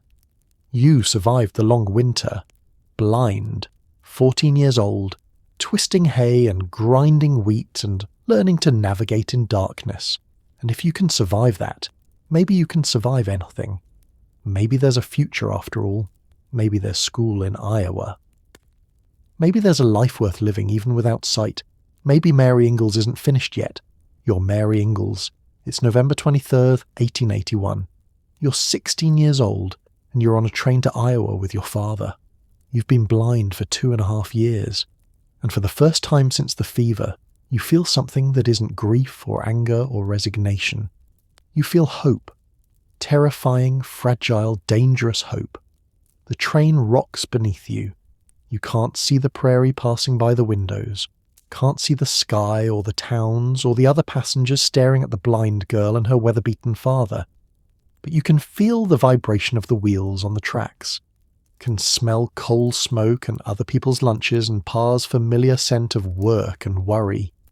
Pa hasn't said much since you left De Smet. He's not a man of many words anyway. But this silence is different, heavier. You know what he's thinking because you're thinking it too. What if this doesn't work? What if you can't learn? What if the school takes one look at you and decides you're too old, too behind, too damaged? What if you fail? The long winter is over. Barely. Your family survived on twisted hay and ground wheat and sheer stubborn refusal to die. But survival isn't the same as living. And right now, you're not living. You're existing, taking up space, being a burden. This school, the Iowa College for the Blind in Vinton, is your chance to become something other than that poor blind Ingalls girl. Your chance to learn skills that might let you support yourself. Your chance to prove that blindness didn't take everything. Listen to the rhythmic clack of train wheels on rails. That's the sound of possibility. the sound of forward motion after 2 years of standing still in the dark. The territory is paying for this. That's the miracle. Dakota Territory has a reciprocity agreement with Iowa. They'll cover tuition, room, board, even books, 5 years of education free. Well, not free. Paid for by taxpayers who'll never meet you, but free to your family, who couldn't afford even 1 year. Laura worked for this too. Your 12-year-old sister, basting shirts for 25 cents per 12-hour day. 25 cents, the price of your future, measured in Laura's blistered fingers and aching back. You didn't ask her to do it. She just did. Because that's what Laura does. She fixes things, she makes things work, even when the thing that's broken is her older sister's entire life. The guilt tastes like metal. Like blood. You swallow it down because dwelling on it doesn't help anyone. Mary, Pa's voice cuts through your thoughts. We'll be there soon. Maybe an hour. An hour. 60 minutes until your life changes. Until you walk into a building full of strangers who can't see either. Until you find out if there's a version of Mary Ingalls who can function independently, or if that girl died with your optic nerves in 1879. Your hands are shaking. You clasp them together, tight, trying to still them. Pa notices, of course he does, and covers your hands with one of his own, rough, calloused, warm. You're going to do fine, he says. His voice is steady, confident. You're smart, Mary, always have been. This school, they'll teach you how to use that brain without needing eyes. You'll see. Then he catches himself. Well, you know what I mean. You almost laugh. Almost. Because you'll see is the kind of thing people say without thinking, and now it's just painfully ironic. But you squeeze his hand. Let him know you understood the intent, not the words. The train slows. You feel it in your body before Pa says anything. The change in rhythm, the squeal of brakes, the shuffle of other passengers gathering their belongings. Vinton, Pa announces, we're here. Here. The word hangs in the air like a challenge. Someone helps you off the train. Pa, probably, though your spatial awareness is improving. You've learned to track where people are by sound and air movement. It's not perfect. You still bump into things, but it's better than it was. The platform is chaos. Voices, footsteps, a horse whinnying somewhere nearby. The smell of coal smoke and something cooking. Bread, maybe, from a nearby bakery. Mr. Ingalls, a new voice, male, older, kind-sounding. And this must be Mary. I'm Robert Carruthers, principal of the Iowa College for the Blind. Welcome. You try to picture him. Can't. Your mental images of new people are just guesses now. Approximations built from voice and presence and imagination. Thank you for having her, Pa says. And you can hear the emotion underneath. The relief, the fear, the hope that mirrors your own. Our pleasure. We have a carriage waiting. It's just a short ride to campus. Campus. The word sounds so official, so real. Like you're going to an actual college, not a charity institution for broken people. The carriage ride is brief. Mr. Carruthers talks the whole time, describing the school, the curriculum, the other students. You try to absorb it all. Try to build a mental map of this new world. We have about 80 students currently, he's saying, ages 5 to 21. Some have been blind since birth. Others, like you, lost their sight to illness or accident. We treat them all the same. We don't believe blindness should limit anyone's potential. Don't believe blindness should limit potential. The words sound nice. But you've lived with blindness for 2 years. You know exactly how limiting it is. Still, if this man believes you can learn, can become independent, can maybe even contribute something to the world, you want to believe him too. The carriage stops. Here we are, main building. Pa helps you down. You stand on gravel. You can hear it crunch under your feet. The air smells different here. Cleaner somehow. Less prairie. More civilization. It's a beautiful building, Mr. Carruthers says. 3 stories, brick, with long verandas on the north and south wings. There's a stone wall along the eastern boundary about 2 feet high. Trees everywhere. Oaks, maples, elms. In spring the grounds are magnificent. He's describing it for you. For your benefit. And you're grateful. Even though the descriptions don't quite translate to images anymore, your brain is losing the ability to visualize. Words are just words now, not pictures. They lead you inside. Through a back entrance, Mr. Carruthers explains, into a sitting room where a wood stove radiates blessed warmth. November in Iowa is cold, and the train wasn't well heated. You sit. Pa sits beside you, and Mr. Carruthers begins explaining what your life here will look like. 7 years of study. Maybe more if you need it. Spelling, arithmetic, grammar, history, geography, science. Music lessons if you're interested, piano, organ, voice. Industrial training in practical skills, beadwork, knitting, weaving fly nets for horses, making hammocks and brooms, and Braille, the raised dot system that will let you read again, let you access books and information without needing someone to read aloud. You'll have a roommate, Mr. Carruthers continues. Another girl about your age. She'll help you learn your way around. We believe in peer support here. The students who've been here longer help the newcomers. A roommate. You haven't shared a room with anyone except your sisters in years, and now you'll be living with a stranger, another blind girl, someone who understands, at least partly, what you're going through. Can I stay for a few days? Pa asks. Help her settle in? Of course, we encourage it. The transition is easier when family is nearby initially. Easier. You doubt anything about this will be easy, but at least you won't be alone. Not completely. Not yet. Pa will leave eventually. Go back to De Smet, to Ma and Laura and Carrie and Grace. Back to the homestead and the endless work of frontier life. And you'll be here. Alone. Learning to be Mary Ingalls again. Or maybe learning to be a new Mary. One who can exist without sight. Listen to the crackle of the wood stove, the murmur of voices from other rooms, footsteps on wooden floors above you. This is the sound of the Iowa College for the Blind, your new home, your new life, whether you're ready or not, your Mary Ingalls. It's been 3 weeks since Pa left you at the school. 3 weeks of stumbling through hallways, burning yourself on doorknobs you misjudged, crying in your pillow at night where no one can hear. 3 weeks of wondering if you made a terrible mistake. Your roommate's name is Mattie. She's 17, been blind since birth, and she navigates this building like she has a map tattooed on her brain. She doesn't bump into things, doesn't hesitate, just moves through space with confidence that seems impossible to you. You'll get there, she tells you for the 100th time. It just takes practice. Practice.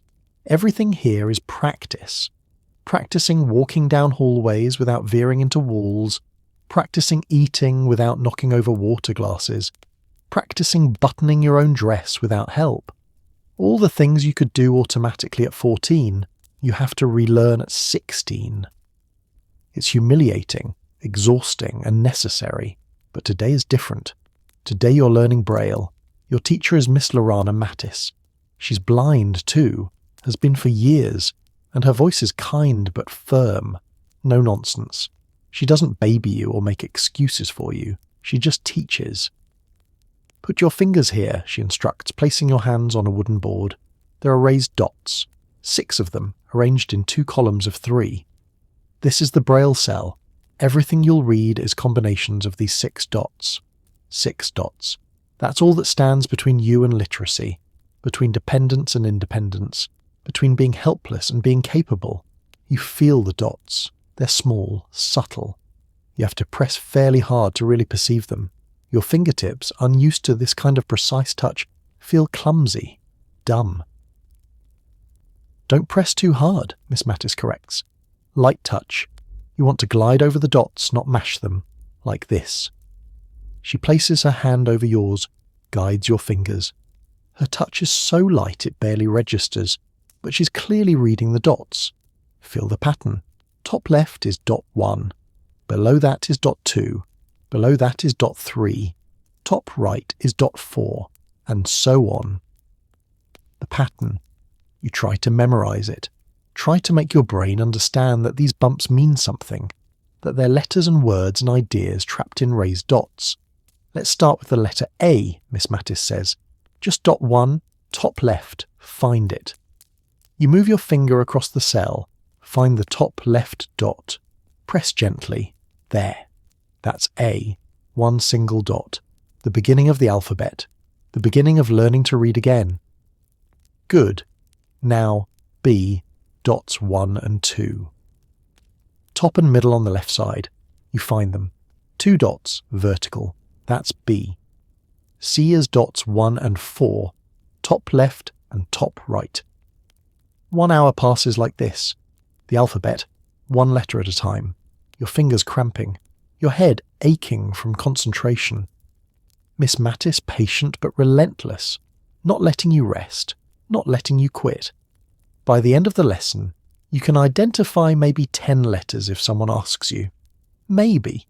If you think really hard and don't rush, it feels like nothing, like trying to empty the ocean with a teaspoon. That's excellent progress, Miss Mattis says, and she sounds genuine. Most students don't get that many letters on their first day. You're a quick study, Mary. A quick study. You used to be. Used to love learning, love books, love the feeling of absorbing new information. And then the fever took that away. Made you dependent on Laura's voice, Laura's eyes, Laura's patience. But maybe, Braille can give it back. Maybe these stupid little dots can return what the virus stole. Listen to the sound of pages turning. Braille pages, thick and heavy, the raised dots creating a texture you can hear. That's the sound of knowledge, of freedom. The next weeks are a blur of letters and combinations. You practice every spare moment. In your room, fingers tracing practice sheets Matty helps you find. During breaks between other classes. Late at night when you should be sleeping but can't stop because you need this. Need to prove to yourself that you can still learn. Your fingers toughen, develop calluses, become more sensitive, not less. You start to recognize patterns faster. Start to read actual words instead of letter-by-letter plodding.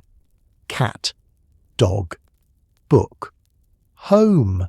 Simple words, baby words. But they're yours. You're reading them yourself. No one is reading to you. You're doing it alone. The other subjects are happening simultaneously. Arithmetic. You can do that. Math doesn't require sight, just logic. History and geography are harder because you can't visualize maps or see pictures of historical figures. But the teachers are creative, using raised maps and models you can touch. Music is your salvation. You take piano lessons. Your teacher, Mrs. Richardson, quickly realizes you have an ear for it.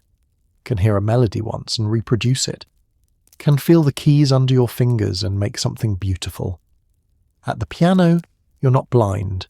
You're just Mary, making music.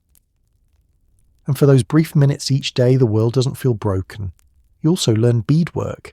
It sounds trivial, making decorative bead patterns on fabric, but it's actually complicated. You have to memorize patterns, count beads by touch, thread needles you can't see. It's frustrating, tedious, and strangely satisfying when you finish a piece and someone tells you it's beautiful. You're making something, creating something, being productive instead of just being helped. That matters more than you can explain. 4 months into your time at the school, you read your first complete sentence in Braille. Not individual words, a whole sentence. The quick brown fox jumps over the lazy dog. It takes you 5 minutes to read that sentence. Your fingers stumbling over letters, backtracking, correcting. But you do it. Alone. Independently. And you cry. Right there in class, tears streaming down your face because you just read. You're literate again. You're not stupid or helpless or finished. You're still Mary Ingalls. Still capable. Still here. Matty hugs you when you return to your room that night. Doesn't say anything. Just holds you while you sob with relief and joy and grief for the 2 years you spent thinking your intellectual life was over. I knew you could do it, Matty whispers. I knew from the first day. But you didn't know. You hoped. Desperately. But you didn't know. Now you do. You're Mary Ingalls. It's June 12th, 1889. You're 24 years old. And you're graduating from the Iowa College for the Blind. 7 years. 7 years since Pa brought you here, terrified and grieving. 7 years of learning and failing and trying again. 7 years of slowly, painfully building a life that works without sight. You're standing on a stage in a white dress. You can't see the audience, but you can hear them. Maybe 200 people, families, faculty, other students, all here to watch you and your classmates receive diplomas that say, "We did it. We survived. We learned. We're capable." The heat is oppressive. June in Iowa is humid and sticky. Your dress clings to your back. Sweat trickles down your spine. But you don't care, because in a few minutes someone will hand you a piece of paper that proves you're educated. That proves blindness didn't win. Your part in the ceremony is reciting a Robert Burns poem. You've memorized it in Braille, running your fingers over the raised dots until the words live in your bones. A man's a man for a that. The title is ironic. Given you're a woman, but the sentiment fits. Rank and status and ability don't define worth. Character does. Work does. Resilience does. You step forward when your name is called. Mary Ingalls. The audience applauds, polite, warm. You can hear Pa somewhere in there. His hands always clap louder, more enthusiastic than anyone else's. He made the trip from De Smet just for this. Ma couldn't come. Too expensive for both, but Pa insisted. "I'm not missing my girl's graduation," he'd said, as if this were normal, as if blind daughters graduating from college was something that happened every day in 1889. It doesn't. It's rare. Most blind people never get this opportunity. Never learn to read, never gain skills, never achieve independence. But you did. Against odds that should have crushed you, you did. You recite the poem. Your voice is steady, clear. You've practiced this. Practiced breathing, projection, pacing. Your music training helps. You know how to use your voice as an instrument. When you finish, the applause is louder, genuine, and you feel something you haven't felt in 10 years. You feel proud, not arrogant, not boastful, just quietly, fiercely proud of yourself, for surviving, for learning, for refusing to give up even when giving up seemed like the only logical option. They hand you the diploma, heavy paper embossed with the school's seal. You can't read it. Won't know what it says unless someone describes it to you. But you can feel the weight of it, the significance. This piece of paper says, Mary Ingalls is educated. Mary Ingalls can read and write and think and create. Mary Ingalls is not a burden, not a tragedy, not finished. Listen to the rustle of diploma paper, the sound of achievement, the sound of 7 years of work culminating in this single moment. After the ceremony, Pa finds you, pulls you into a bear hug that lifts you off your feet. "I'm so proud of you, Mary," he says. His voice is thick. He's crying. Charles Ingalls, who never cries, is crying over his blind daughter's graduation. "Thanks, Pa. Your Ma wanted to be here, wanted it so bad, but she sent this." He presses something into your hand. Fabric. Soft. You feel it carefully. A handkerchief, embroidered with your initials. M.A. Ma made this. Spent hours stitching it by candlelight, making something beautiful for you. You tuck it into your pocket, close to your heart. "What happens now?" Pa asks. The question every graduate gets asked. What's next? What will you do with this education? You've thought about this. Thought about it a lot over the past months. "I'm going home," you say. "Back to De Smet. I want to be with family." Pa nods. You can feel the relief radiating off him. He was worried maybe that you'd want to stay in Iowa, find work here, build a life away from South Dakota and the family homestead. But you don't. You spent 7 years learning to be independent, learning skills, building confidence. And now you want to go home, want to use those skills to contribute to your family instead of being a burden to them. You can make fly nets for horses, weave them from scratch, intricate patterns your fingers have memorized. You can sell them, earn money, help with expenses. You can teach Sunday school, help children learn Bible verses and moral lessons.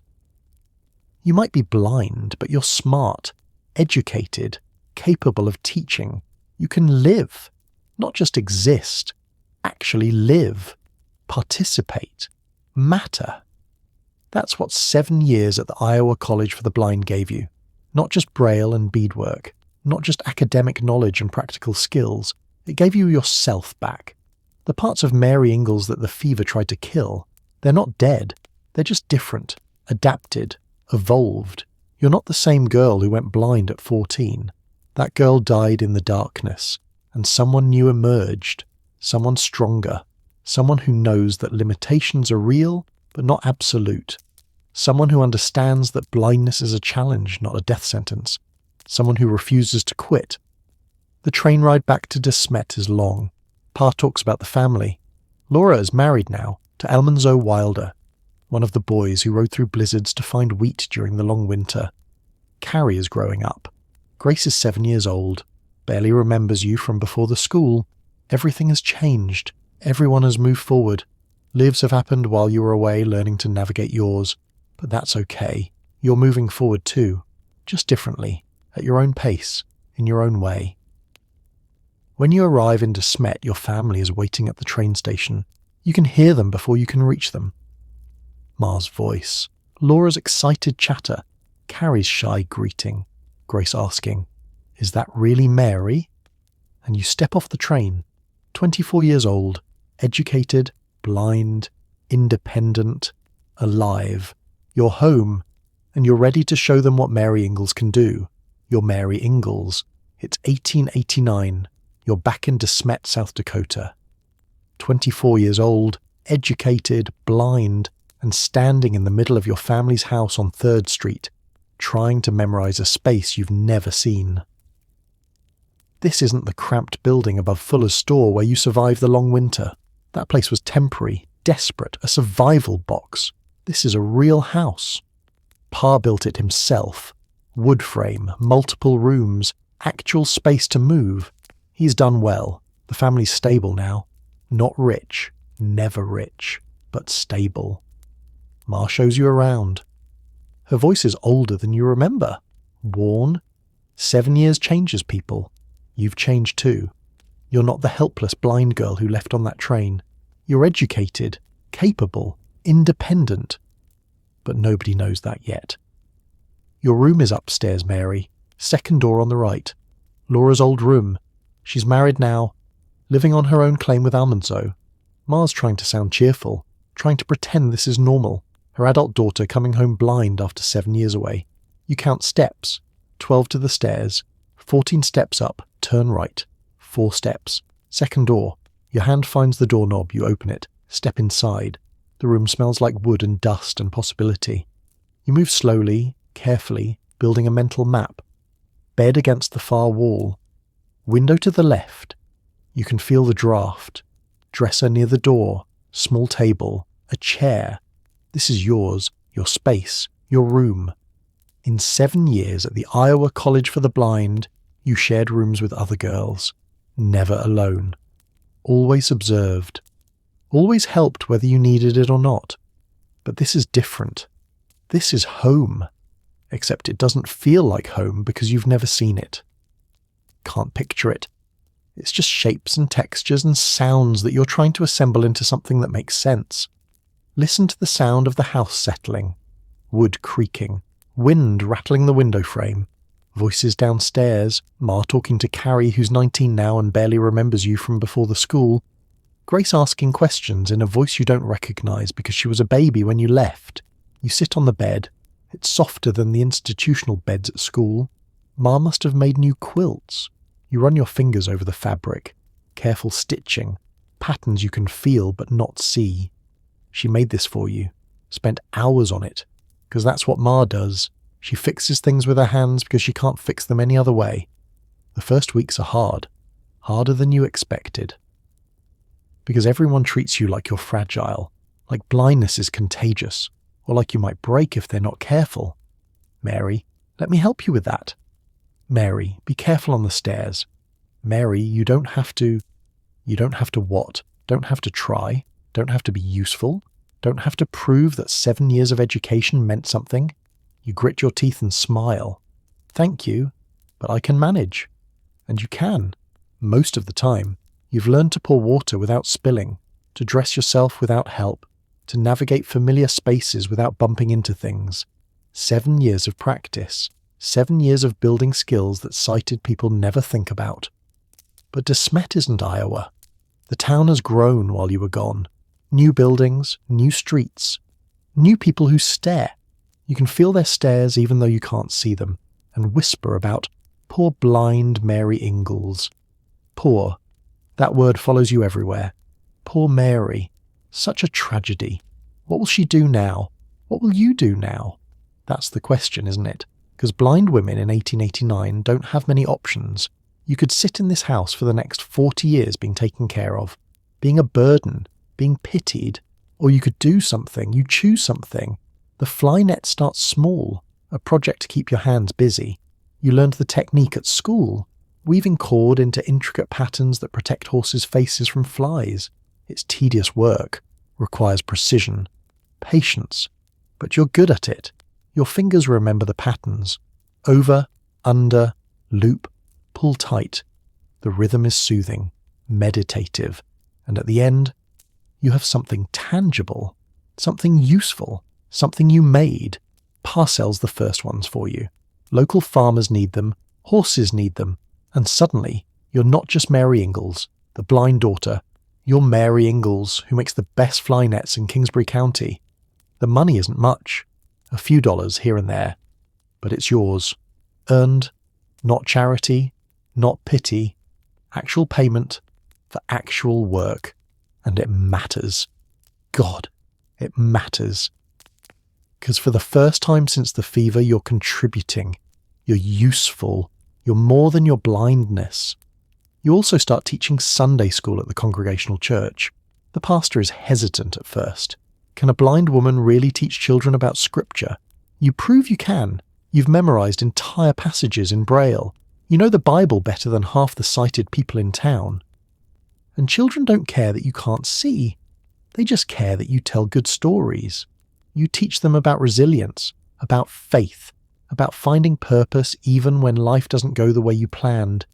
You don't mention that you're talking about yourself, but the parents understand, they see it. And slowly, so slowly you almost don't notice, the pity starts to fade. Not completely, never completely. But people start treating you differently. Not as poor blind Mary, just as Mary.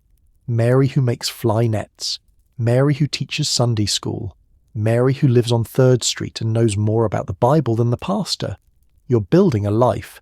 It's not the life you imagined at 14, but it's a life. Productive, meaningful, yours. You're Mary Ingalls. The years are passing. 1890, 1900, 1910, 1920. You're aging in darkness, measuring time not by what you see but by what changes around you.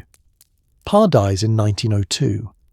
You hear it in the change of sounds in the house, the absence of his footsteps, his voice, his fiddle music that used to fill the evenings. He's 66, heart failure. One day he's there, the next he's not. You stand at his funeral. You can't see his coffin, can't see the people gathered, can't see the prairie he loved so much. But you can hear Ma crying. Feel Carrie's hand gripping yours too tight. Sense the weight of loss pressing down on everyone. Pa was your champion, your defender, the one who believed you could be educated when everyone else thought blindness meant the end. And now he's gone. You're 37 years old, still living with Ma, still making fly nets, still teaching Sunday school, still blind. The routine is comfortable, safe. You know every inch of the house, every street between home and church, every voice in town. Your world is small, but it's yours. Ma needs you now more than Pa's gone. She's aging. Her hands aren't as steady. Her memory slips sometimes. And you, blind Mary, become her caretaker. The irony isn't lost on you. You help with cooking, with cleaning, with managing the household finances. Your fingers can count money as well as anyone's eyes, can feel the difference between coins, can keep accounts in your head. People are surprised. They shouldn't be. Blindness doesn't make you stupid, it just makes you blind. Laura visits when she can. She's a wife now, a mother, living her own complicated life on a farm with Almanzo. She tells you stories, describes her daughter Rose, talks about the struggles of farming and the small triumphs that keep them going. You listen, ask questions, offer advice when asked. You've become the wise older sister, the one who survived trauma and built something anyway. Laura respects that, loves you for it. Sometimes she reads to you. Books, newspapers, letters from Carrie, who's working as a newspaper editor now. But mostly you just sit together. Two sisters who survived the long winter and everything that came after. Carrie marries, moves away. Grace marries too. The house empties, just you and Ma. Two women holding down a space that used to burst with life. In 1924, Ma dies. You're 59. You've spent more years blind than sighted now, more years in darkness than light. And suddenly, you're alone, actually alone, in a house that's too big and too quiet. Carrie moves back, takes over the house, takes care of you, though you hate that phrasing. You don't need taking care of. You need company. You need someone to share the weight of existence. Listen to the silence. The terrible silence of being the last one. The last Ingalls girl in De Smet. Everyone else is gone or moved on. And you're still here. Still blind. Still making fly nets. Still living. But here's what nobody tells you about living with blindness for 50 years. You get really, really good at it. You know this town better than people who can see it. You know which boardwalk sections creak, which shop doors stick, which neighbours are home based on sounds from their houses. You navigate by memory and sound and instinct. You're not helpless, you're adapted. There's a difference. Young people sometimes stop you on the street. Ask how you manage, how you cope, how you stay positive when you can't see. You tell them the truth. You don't always stay positive. Some days are hard. Some days you rage against the unfairness. Some days you wish you could see a sunset or a child's face or the prairie grass waving in the wind. But most days you just live. Because that's what humans do. They adapt. They survive. They find meaning in whatever circumstances they're given. You've outlived most of your generation. The people you grew up with, many died young from diseases or accidents, or the brutal realities of frontier life. But you're still here, blind but alive, limited but functional, scarred but unbroken. The town has changed. Automobiles replace horses. Electricity comes to some homes. Telephones. The world is modernizing in ways you can hear but not see. And you're becoming a relic. The blind sister of Laura Ingalls Wilder. Yes, Laura's famous now. Writing books about your childhood.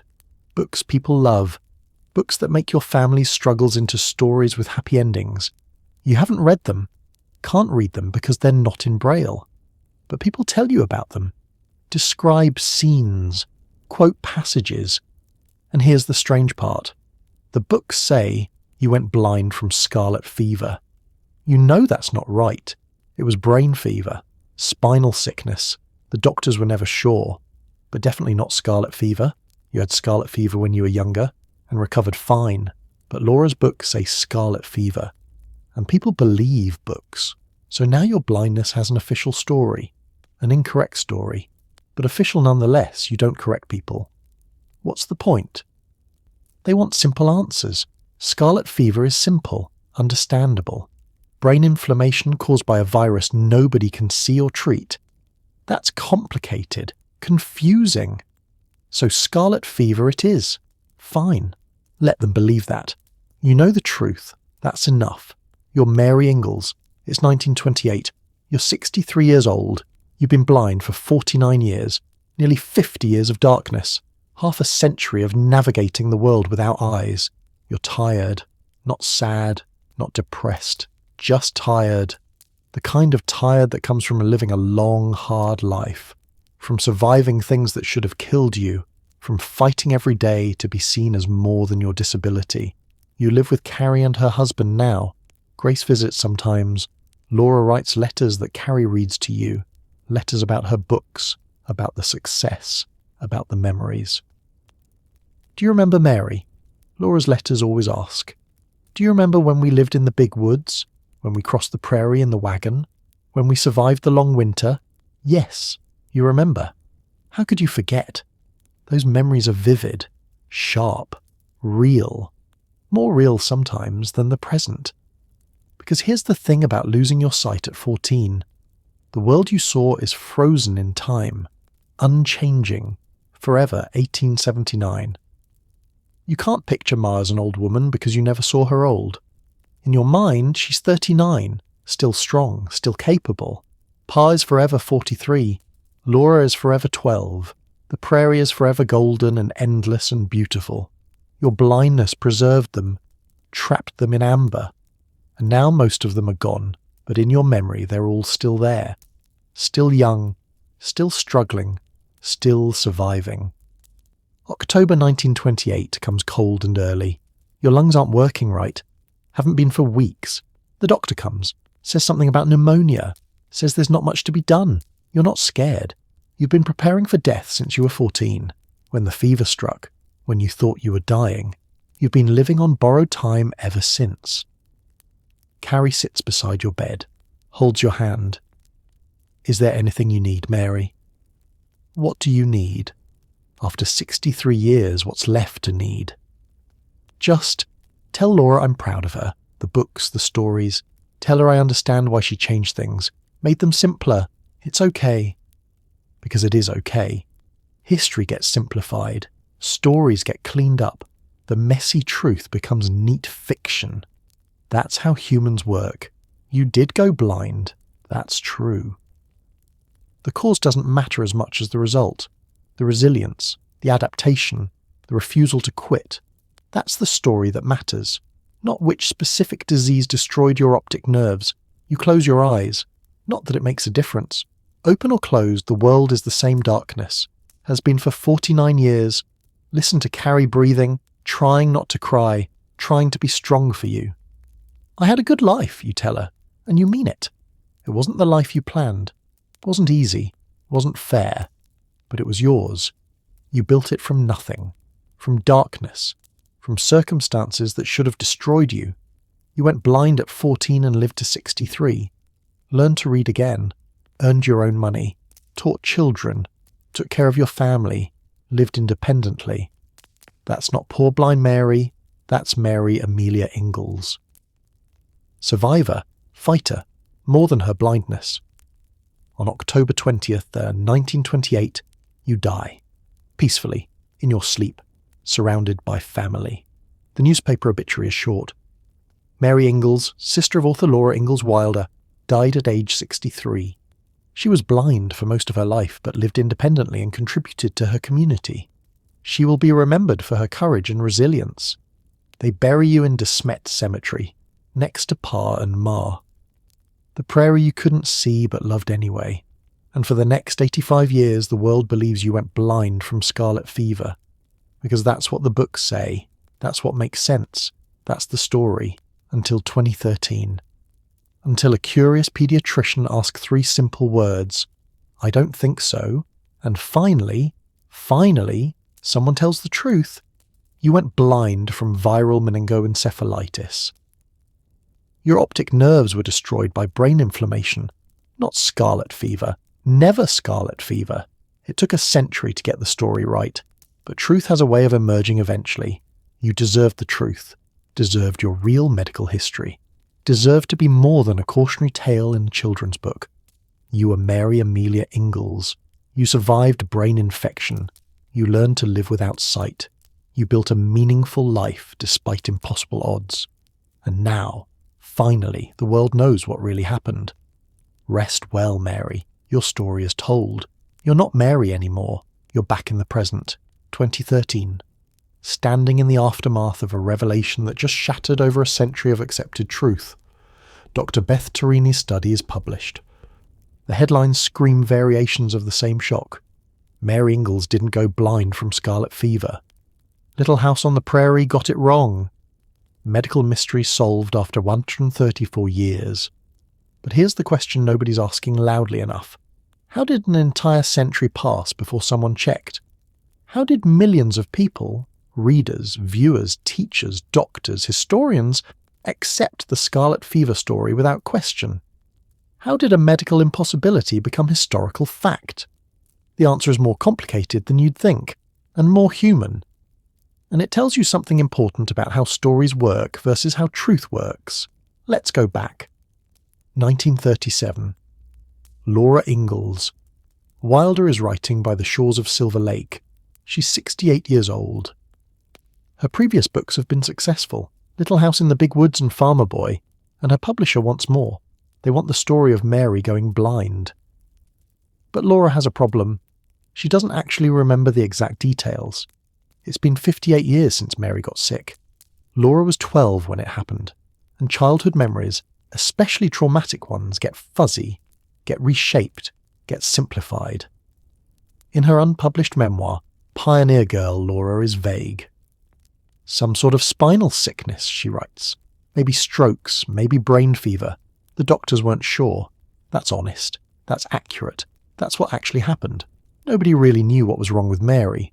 Frontier medicine in 1879 was guesswork and hope. But publishers don't like vague.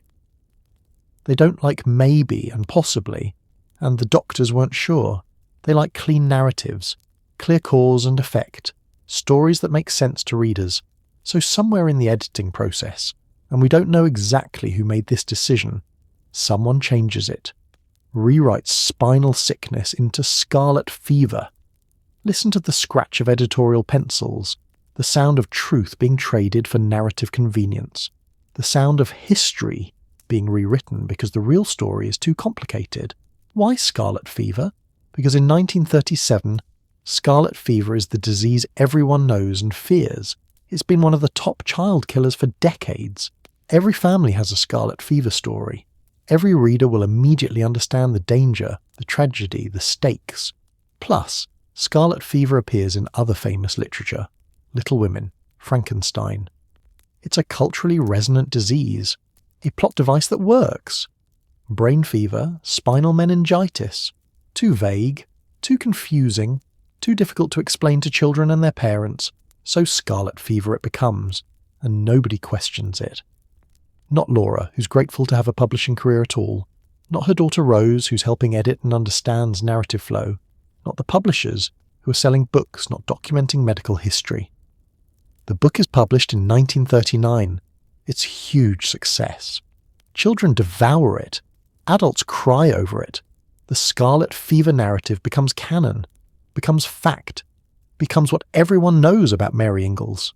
And then, this is the crucial part, the story gets amplified, again and again, each repetition making it more entrenched, more unchallengeable. In 1974, the TV show starts. Little House on the Prairie, starring Michael Landon and Melissa Sue Anderson. The Scarlet Fever episode airs. Millions watch Mary lose her sight, cry for her.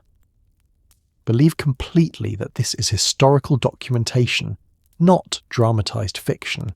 The TV show makes it visual, emotional, real in a way books can't quite achieve. You see Mary sick, see the fever, see her eyes lose focus, see the devastating moment when she realizes she's blind. And scarlet fever is mentioned explicitly, over and over, until it's not just a fact, it's the fact, the defining medical event of Mary Ingalls' life. By the 1980s, an entire generation has grown up with this story. It's taught in schools, appears in textbooks, gets referenced in medical discussions about historical diseases. The scarlet fever narrative is now cultural knowledge. As established as George Washington being the first president or Lincoln freeing the slaves, everyone knows it. Nobody questions it. And here's why nobody questions it for so long. The story works emotionally, even if it's wrong medically. Think about it. The essential truth remains accurate. A young girl gets sick. She goes blind. She adapts. She survives. She builds a meaningful life despite her disability. That's true, regardless of which specific disease caused the blindness. The resilience is real, The courage is real. The adaptation is real. So why does it matter if we get the disease wrong? Why does it matter if it was scarlet fever or meningoencephalitis? It matters because truth matters. Medical truth. Historical truth. Because when we accept comfortable lies instead of complicated truths, we risk accepting lies about everything. It matters because Mary deserves her real medical history, not a simplified, sanitized version that makes better narrative sense. It matters because misdiagnosing causes has consequences. For decades, people believed scarlet fever causes permanent blindness. Medical students learned this, doctors repeated this, parents feared this, and it's not true. Scarlet fever rarely causes permanent blindness. When it does affect vision, it's temporary. Mary's blindness wasn't from scarlet fever. Teaching that it was spreads medical misinformation. Feel the weight of that. A century of misinformation. A century of the wrong story being repeated in classrooms and living rooms and doctors' offices. All because editors wanted narrative clarity instead of historical accuracy. You're back in 2003. University of Michigan Medical School, Dr. Beth Tarini in her pediatrics rotation. And 3 words that change everything. I don't think so. Remember this moment? We started here. But now you understand the context. Now you know what those 3 words are challenging. Not just a casual fact, an entire century of accepted truth, a beloved American story, a cultural touchstone. Tarini starts researching. She's not trying to destroy anyone's childhood memories. She's just trying to understand, to separate fiction from fact, story from history. And what she finds, what her research team spends 10 years uncovering, is overwhelming evidence that the scarlet fever narrative is impossible. First, the medical literature. Scarlet fever causes temporary vision problems at most, not permanent blindness, not complete optic nerve destruction. Mary's blindness was progressive, permanent and complete. That doesn't fit scarlet fever's profile. Second, the contemporary accounts. Newspapers from 1879 describing Mary's illness mention severe headaches, facial paralysis, and fears of brain hemorrhage. No mention of scarlet fever's characteristic rash. No mention of the strawberry tongue. Just fever and neurological symptoms. Third, Laura's own unpublished writings. In letters to her daughter Rose, Laura describes Mary's illness as spinal meningitis, or some sort of spinal sickness. She mentions paralyzed optic nerves. She's uncertain about the exact diagnosis because the doctors were uncertain. She never mentions scarlet fever. That addition came later, during editing, during the process of making Pioneer Girl into publishable children's books. Fourth, and this is the smoking gun, the Iowa College for the Blind Registry. When Mary enrolled in 1881, the school kept meticulous records. Cause of blindness, brain fever, the 19th century term for meningoencephalitis, inflammation of the brain and protective membranes. Exactly what Mary's symptoms suggest. Exactly what would cause progressive, permanent blindness from optic nerve damage. The evidence is overwhelming, conclusive, undeniable. In February 2013, Tarini and her team published their findings in Pediatrics, one of the most respected medical journals in the world. The conclusion is clear.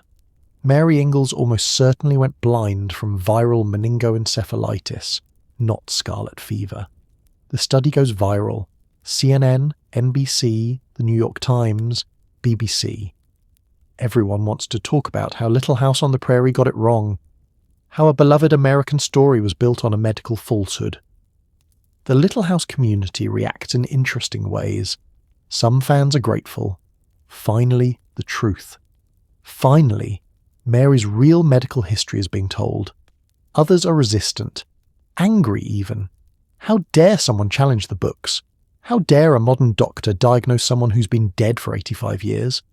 How dare anyone suggest Laura Ingalls Wilder, beloved author, frontier icon, was wrong about her own sister? But Tarini isn't attacking Laura. She's correcting the editorial changes made to Laura's original manuscript. She's restoring the truth that Laura actually remembered. Spinal sickness, brain fever, uncertainty. Before publishers simplified it. Listen to the sound of paradigms shifting, of cultural narratives being challenged, of truth emerging after 134 years of darkness. Some doctors push back, point out that diagnosing someone posthumously is imprecise, that without modern imaging or lab tests, you can't be 100% certain what caused Mary's blindness.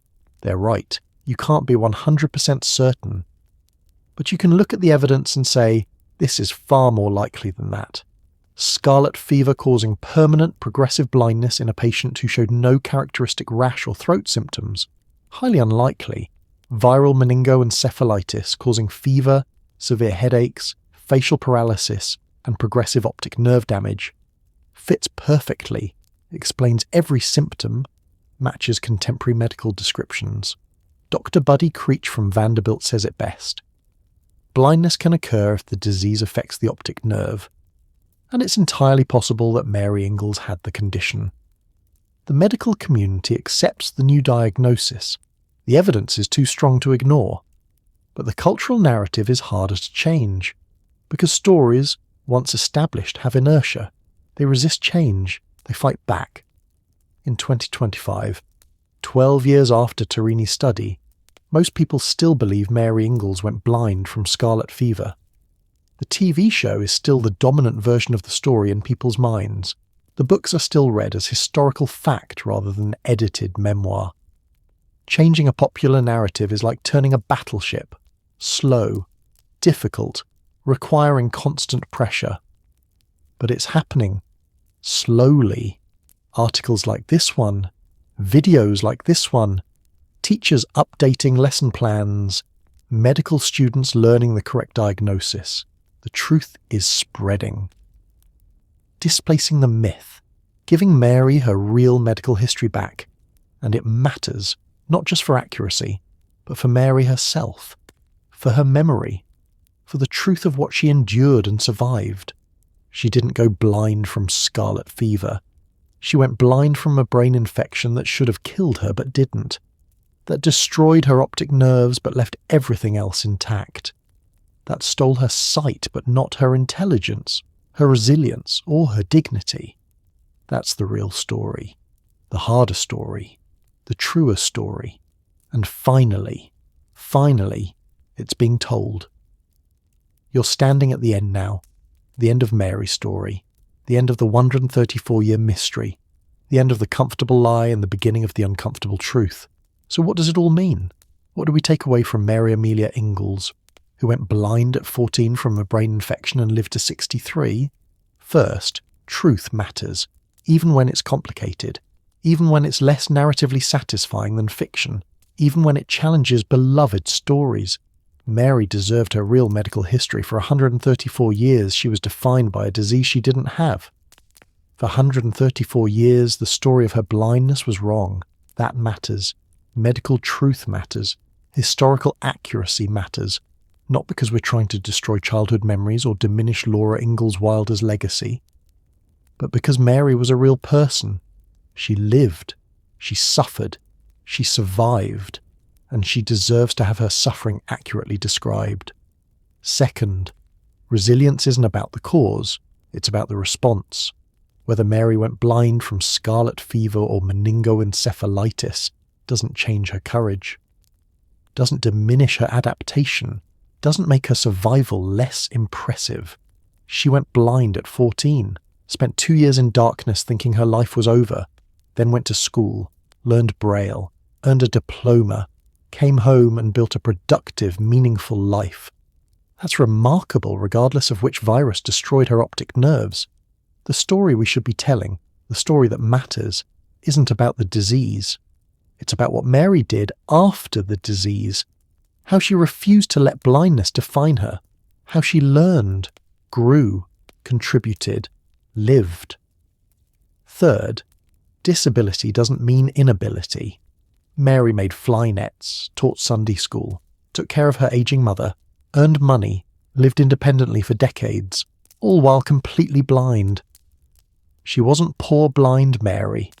She was Mary Ingalls, capable, intelligent, productive. Limited by her blindness, yes, but not stopped by it. That's the lesson. That's what children should learn from her story. Not that scarlet fever causes blindness, a medical falsehood, but that disability can be adapted to. That limitations are real but not absolute. That humans are remarkably good at building lives from whatever circumstances they're given. Fourth, question everything, even beloved stories. For 134 years, nobody questioned the scarlet fever narrative. It was in the books, in the TV show, in textbooks and medical discussions. Everyone knew it was true, but it wasn't true, it was never true. And it took one curious pediatrician asking, "I don't think so," to uncover the real story. Imagine what other facts we accept without question, what other comfortable narratives are actually comfortable lies. What other truths are waiting to be uncovered if someone just asks, "Are you sure?" Question things, research things, verify things, even, especially things everyone knows are true. Fifth, medical history matters for modern medicine. When we spread misinformation about historical diseases, it affects current understanding. For decades, people believed scarlet fever causes permanent blindness. Parents feared it. Doctors repeated it. Medical students learned it. And it's not true. Getting historical diagnoses right helps us understand disease progression, helps us identify patterns, helps us treat current patients better. Mary's real diagnosis, viral meningoencephalitis, tells us something important about that disease, about how it progresses, about what damage it can cause, about survival rates in the pre-antibiotic era. That information is valuable. Medical knowledge builds on itself. Accuracy in historical cases improves care for future cases. Sixth, stories shape memory, but memory shouldn't replace truth. Mary Ingalls. Wilder created beautiful, powerful stories about frontier life. Those stories matter. They've inspired millions. They've taught resilience and courage and family values. But they're stories, edited, shaped, simplified for narrative flow. They're based on truth, but not identical to truth. We can love the stories while acknowledging their inaccuracies. We can appreciate Laura's artistry while correcting her medical errors. We can honour Mary's memory while telling her real story. The two things aren't mutually exclusive. You can love Little House on the Prairie and still recognise that Mary didn't go blind from scarlet fever. Stories and truth can coexist, should coexist, must coexist. So here's what you should remember about Mary Ingalls. She was born in 1865 in Wisconsin. She was the eldest of 4 daughters in a frontier family. She grew up moving constantly, chasing Pa's dreams of free land and fresh starts. In May 1879, at age 14, she contracted viral meningoencephalitis, probably from a mosquito or tick bite. The virus crossed her blood-brain barrier, caused severe inflammation, created fever so high she became delirious, paralysed one side of her face, and slowly, progressively, destroyed her optic nerves. By July 1879, she was completely blind, permanently, irreversibly. She spent 2 years learning to navigate darkness, to live without the sense she'd relied on for 14 years, to build new neural pathways, new skills, new ways of being in the world. In 1881, she went to the Iowa College for the Blind, spent 7 years learning Braille, music, practical skills and academic subjects, graduated in 1889 with a diploma that said she was educated, capable and valuable. She returned to De Smet, made fly nets, taught Sunday school, took care of her family, lived independently for decades, survived the deaths of her parents and siblings, aged in darkness with dignity and grace. She died in 1928 at age 63. She lived 49 years blind, nearly 50 years of navigating the world without eyes, 50 years of proving that disability doesn't mean the end, and for 134 years after her death the world believed she went blind from scarlet fever, believed a comfortable lie instead of the complicated truth. Until 2013, until Dr. Beth Tarini asked 3 simple words, "I don't think so." And finally Finally, Mary's real story emerged. Her real diagnosis, her real medical history: viral meningoencephalitis, brain inflammation, optic nerve death, progressive blindness. Not scarlet fever. Never scarlet fever. That's the truth. That's Mary's real story. That's what actually happened. And it took 134 years to get it right. But truth has a way of emerging eventually. Sometimes it takes decades. Sometimes it takes centuries. Sometimes it takes one person who refuses to accept the official narrative without evidence. Mary Amelia Ingalls deserved her truth, and now she has it. Rest well, Mary. Your real story is finally told. Accurately, completely, truthfully. You went blind from a brain infection. You survived. You adapted. You lived a full, meaningful life despite impossible odds. You were more than your blindness, more than poor blind Mary, more than a tragic plot point in your sister's books.